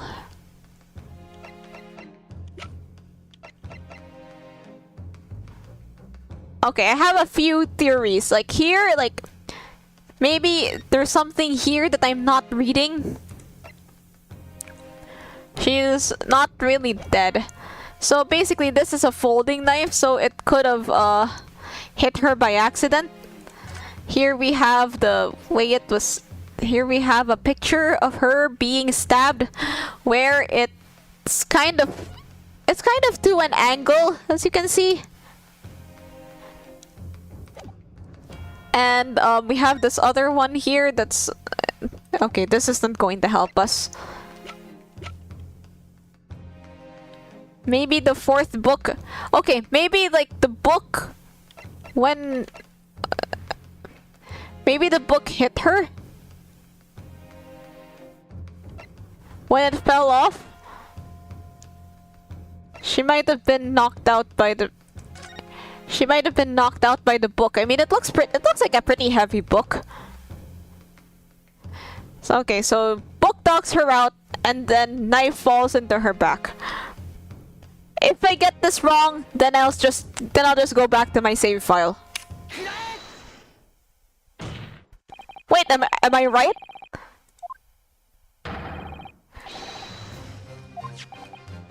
The birth book? Is that not Mr. Garadeb's book? Yes, and to understand its significance, we have to consider how it came to be at the scene in the first place. The photographic print clearly shows the book in question, and the victim holding it in her hand. But as we all know now, it was the police constable that put the book between her fingers like that. Quite so, as part of his wholesale transplanting of the crime scene to the opposite side of the road. That's true. However, as part of his testimony, Constable Beat made an extremely enlightening statement on that point. But what made you place that book in in the victim's hand? Oh, well, son, it's because that's how I found it. When we first ran over to the scene, the victim was already holding the book. So, when I moved everything, I made sure it was still in her hand. In other words, the victim had already picked the book up on her own volition. And clearly, that must have been before she suffered the knife wound. Oh, so she was like bending down. I was so... I got the right answer. I just had the wrong path. This is like when your solution is wrong in math, but then you get the right answer anyway. I just had the wrong thought process. Like, I thought the book hit her because it was heavy.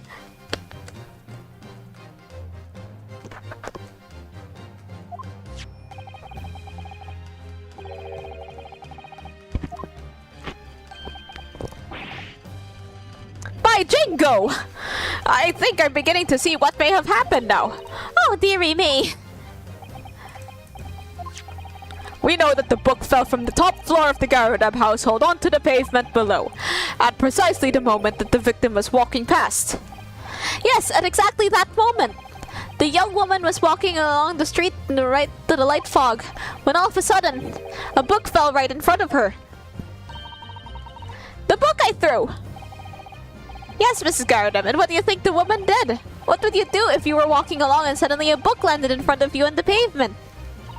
Well, I really can't imagine it, but I suppose she might have reached down and picked the book up. Yes, that's exactly what the woman in fact did. She picked up the book. Oh, heavens! And when the woman reached down to pick the fallen book up, what position would her back have been in? That's right, facing the sky, completely and utterly defenseless. Then, in the very next moment, while the woman was still bent over picking up the book,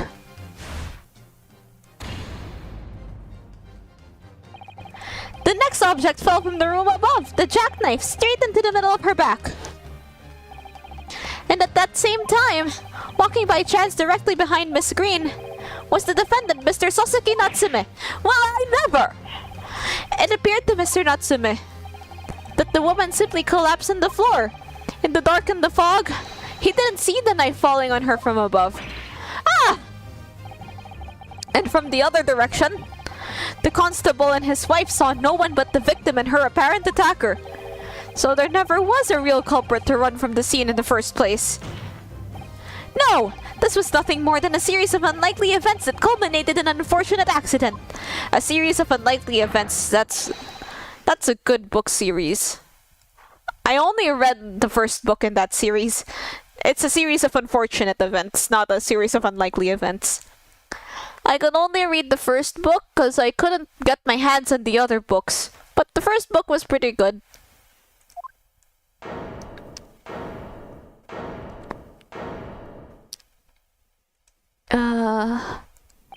Well, Mr. and Mrs. Garudab, got anything to say to us?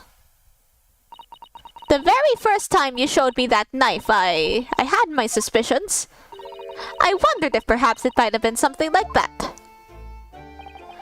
There, old bean. Poor Mrs. Garudab. Of course, I never meant for anything of the sort to happen, but it was all my fault, wasn't it?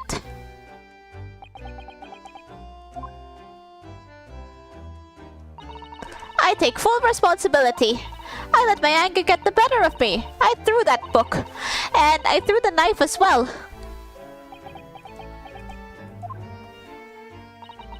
John, dear. It's all right, I know. I'm ever so sorry. Truly. I'm sorry! Ah.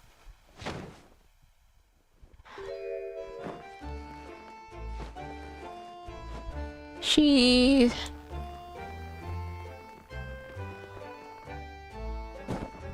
And they both fall down. Case closed. Another case solved by me. Lord Van Zieks, what news of Mrs. Garadeb?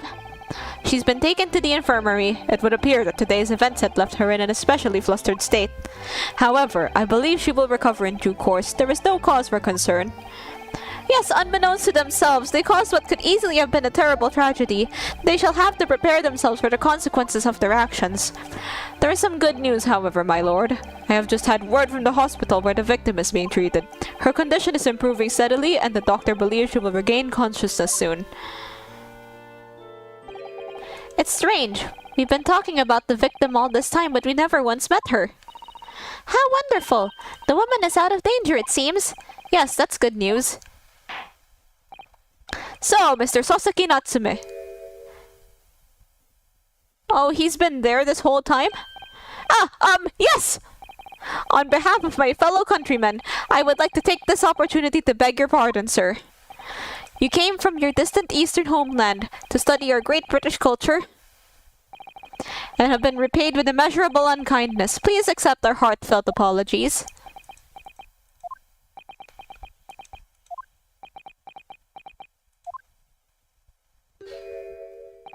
No, it is me who should be begging your pardon. Oh no, Mr. Natsume. That evening, when the young woman just collapsed in the pavement before my eyes, I jumped to the wrong conclusion again in my confusion. What conclusion, sir? I was sure that the woman was dead. Yes, Constable Bates said the same thing, didn't he? He thought she had been killed too. I suppose she must have looked completely lifeless. It's been about a year since I arrived in Great Britain now, but I still can't get used to life here. I can't relax. I'm sure there are evil spirits lurking in the fog, like they're haunting me. Poor Soseki-san. His imagination really has got the better of him. Yes, poor man.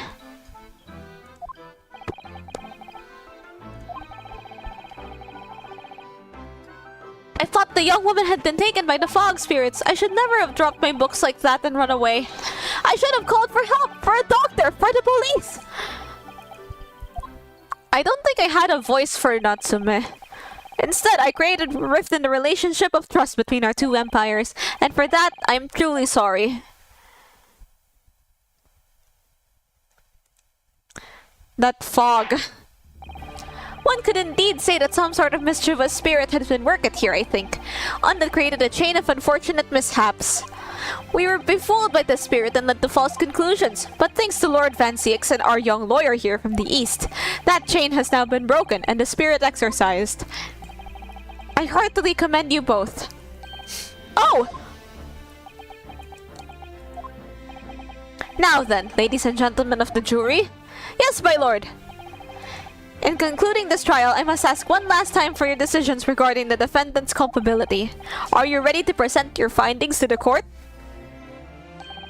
As the foreman of this jury, I can assure you we've reached a fair and just conclusion. I do declare the truth can be extremely cruel at times. Well, I didn't suspect the woman next to me, that's for sure. Staring in for the old bean while she's out of action, you know, but I know what her decision would be. Does this mean I'll finally be able to get out of here and start work? Well, it's about time. I say, I'll have a corker of a story to tell the grandchildren when I get home, won't I? Very well, ladies and gentlemen of the jury. I hereby demand your final decisions. Mr. Foreman! Not guilty.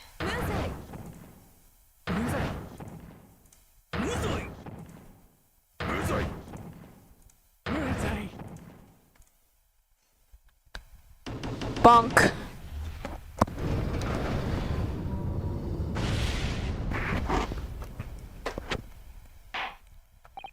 Very well, Mr. Soseki Natsume. I hereby pronounce you not guilty! Woo! Yay! Wait, this place just dispenses confetti out of nowhere. There's confetti and fireworks in this courtroom? That's a real advanced courtroom there. Imagine if real courtrooms had confetti and fireworks. Oh, yes, Lord, sir. You are now a free man once more. It is my hope that you will continue to further your education in British culture. And may you never again be brought before me. Oh yes, sir, of course. On my life, I swear I'll never set foot in a courtroom again. I'm transported to tears.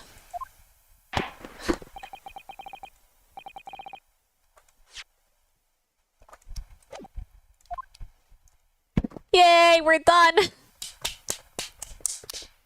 And now the mystery has been solved. 20th February, 3:17 p.m. The Old Bailey defendant's antechamber.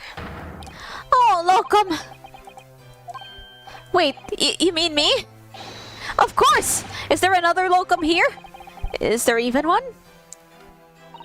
Compared to the original locum student, Mr. Naruhodo Esquire, your name has become rather short, isn't it? Naruhodo Esquire! What's wrong with using my actual name? Oh, at last! I'm free! I'm free! Joyful, joyous, jubilant jubilation! Heady, hearty happiness, hurrah! Oh, I am pleased! Mr. Natsume is delighted! Would it be so hard just to say that then? Locum, you did it! You saved me from the brink! Well, what happened to the poor woman was in no way your fault after all. I'm just glad everyone can see that now. No, not that! Lovely, loyal locum lawyer! Yes? I mean, as I said before, I've just never got used to life here in Great Britain. Every time I look over my shoulder, I see foreigners. I see towering brick buildings. And from high up windows, I see them looking down on me, laughing. Look at that little hunchback. Oh dear, I'm sure it's all in your head, Mr. Natsume. But today, you, locum lawyer, gave my gloom the boot.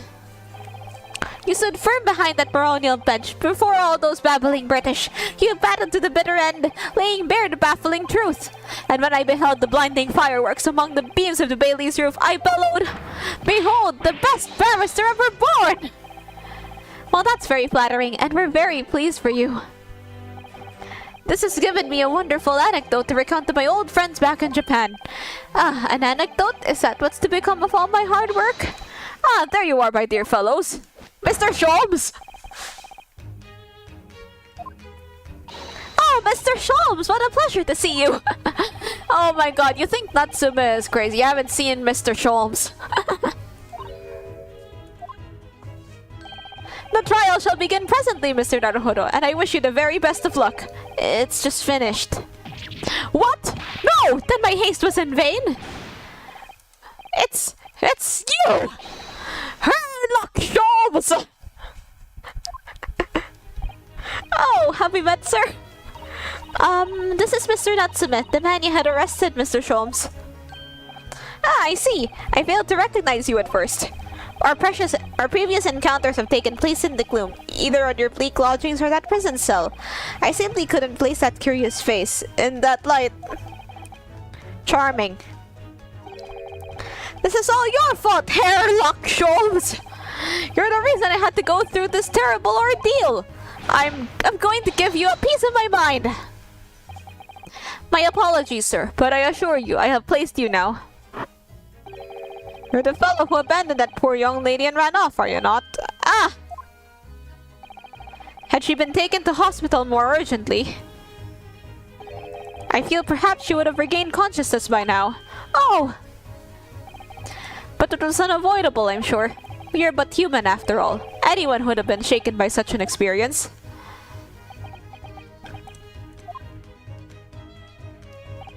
I do feel very badly about how I behaved. Well, never mind. Now then, what was it that you wanted to say to me, sir? Nothing. Priceless. Oh, I am sorry. Really, but that was quite priceless. Poor Soseki-san. Still, on the bright side, you've had an extremely entertaining experience without paying a penny. And it would seem you're not even found guilty. But there's no bright side. Whatever do you mean, Mr. Natsume? Even after this, I'm still cursed. By the spirits. And now by the Reaper! Ah, Lord Van Zieks. I haven't forgotten, you know, when facing that man in court means, even if you're found not guilty, you're still doomed. It will be alright, Mr. Natsume. If the Reaper appears trying to make trouble, I'll protect you. Hiya! Ah, it's been a while since we got one of those. With a perfectly executed Susata takedown. Much as I like being turned on my head, a bit of warning might be nice next time, Miss Susato.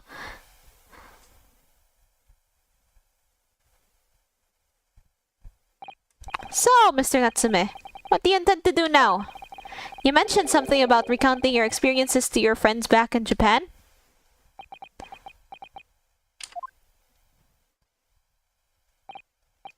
Yes, I intend to return to my homeland soon. Oh! It has already been a year since I arrived here in Great Britain. I've visited universities, libraries, bookshops. I've been honored with the tutelage of professors. I've learned so much about the wealth of literature here and the city it has shaped. And I've come to realize that it is my calling to sail home and tell my fellow countrymen about it. That's very touching, Mr. Natsume. Or, in perhaps less veiled terms, you wish to withdraw halfway around the world to escape the terror of the Reaper's curse. That's not it at all! Okay, it's almost over anyway. To help you had fun. See ya! The more I learn of literature, the more this strange feeling claws at my inside. I feel compelled to return to my roots and attempt to pen a work of my own. Oh, I see! A work of literature by Soseki-san. Could be an interesting read. And what about Miss Susato and yourself, Mr. Naruhodo? Sorry, what about us? Will you return to Japan alongside your mustachioed compatriot? Why would we? A week has not yet passed since we arrived in London. And only now does it feel like we have finally found our feet. And you are accommodated in a hotel at present, are you not? That's right, but we need to find lodgings before it bankrupts us.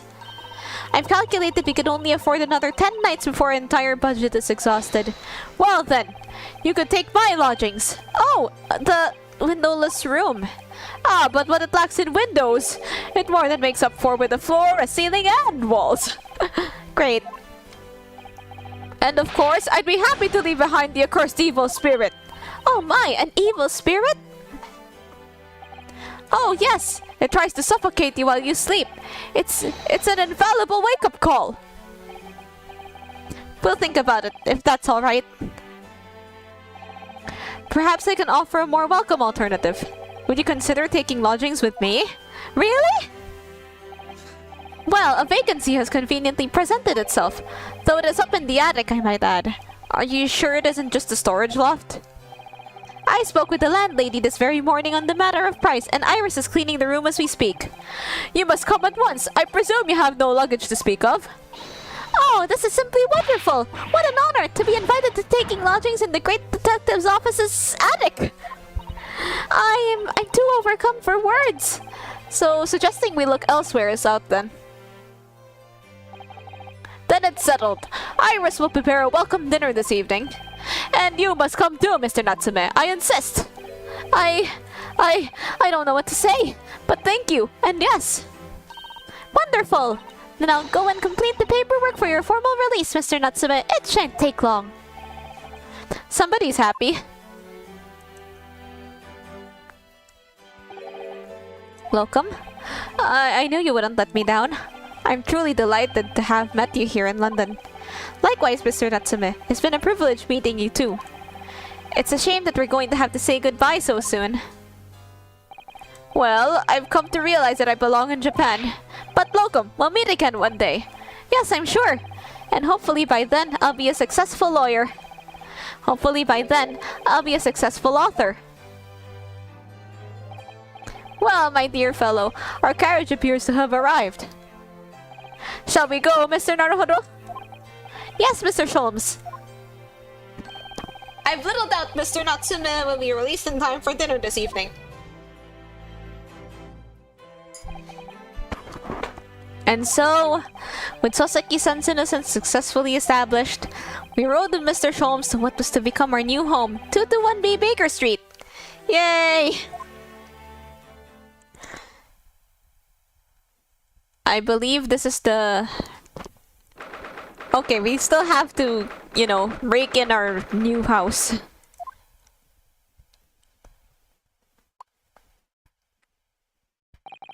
So this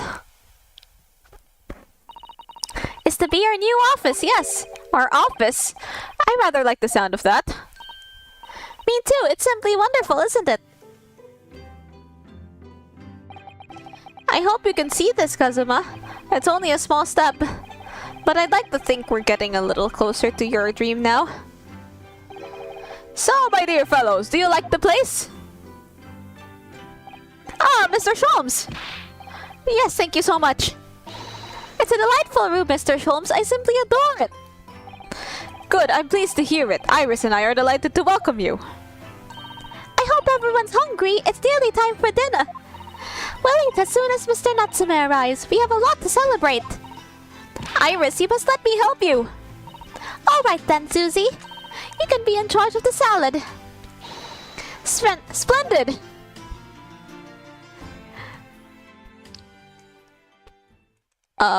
So, Mr. Naruhodo, how does it feel? To have your own office in the capital? It's very exciting, actually. I can't help wondering what adventures await us. Ah, ha, ha, ha, ha. Those were precisely my sentiments when I first established my office at these premises.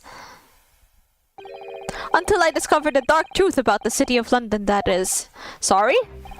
London is a glorious place full of wonder, opportunity, prosperity, and mirth. But the brightest of lights cast the darkest of shadows. Shadows? What do you mean? Well, I believe you're well aware of the murkiness that lies behind London's facade already. So, once again, Mr. Naruhodo.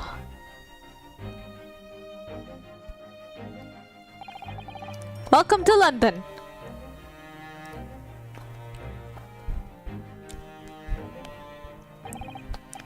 Of course, at the time, I had no idea of the significance of those words Mr. Sholmes so casually spoke, but it wasn't long before my turn came to lift the facade and see the true depth of the murk that lay beneath it.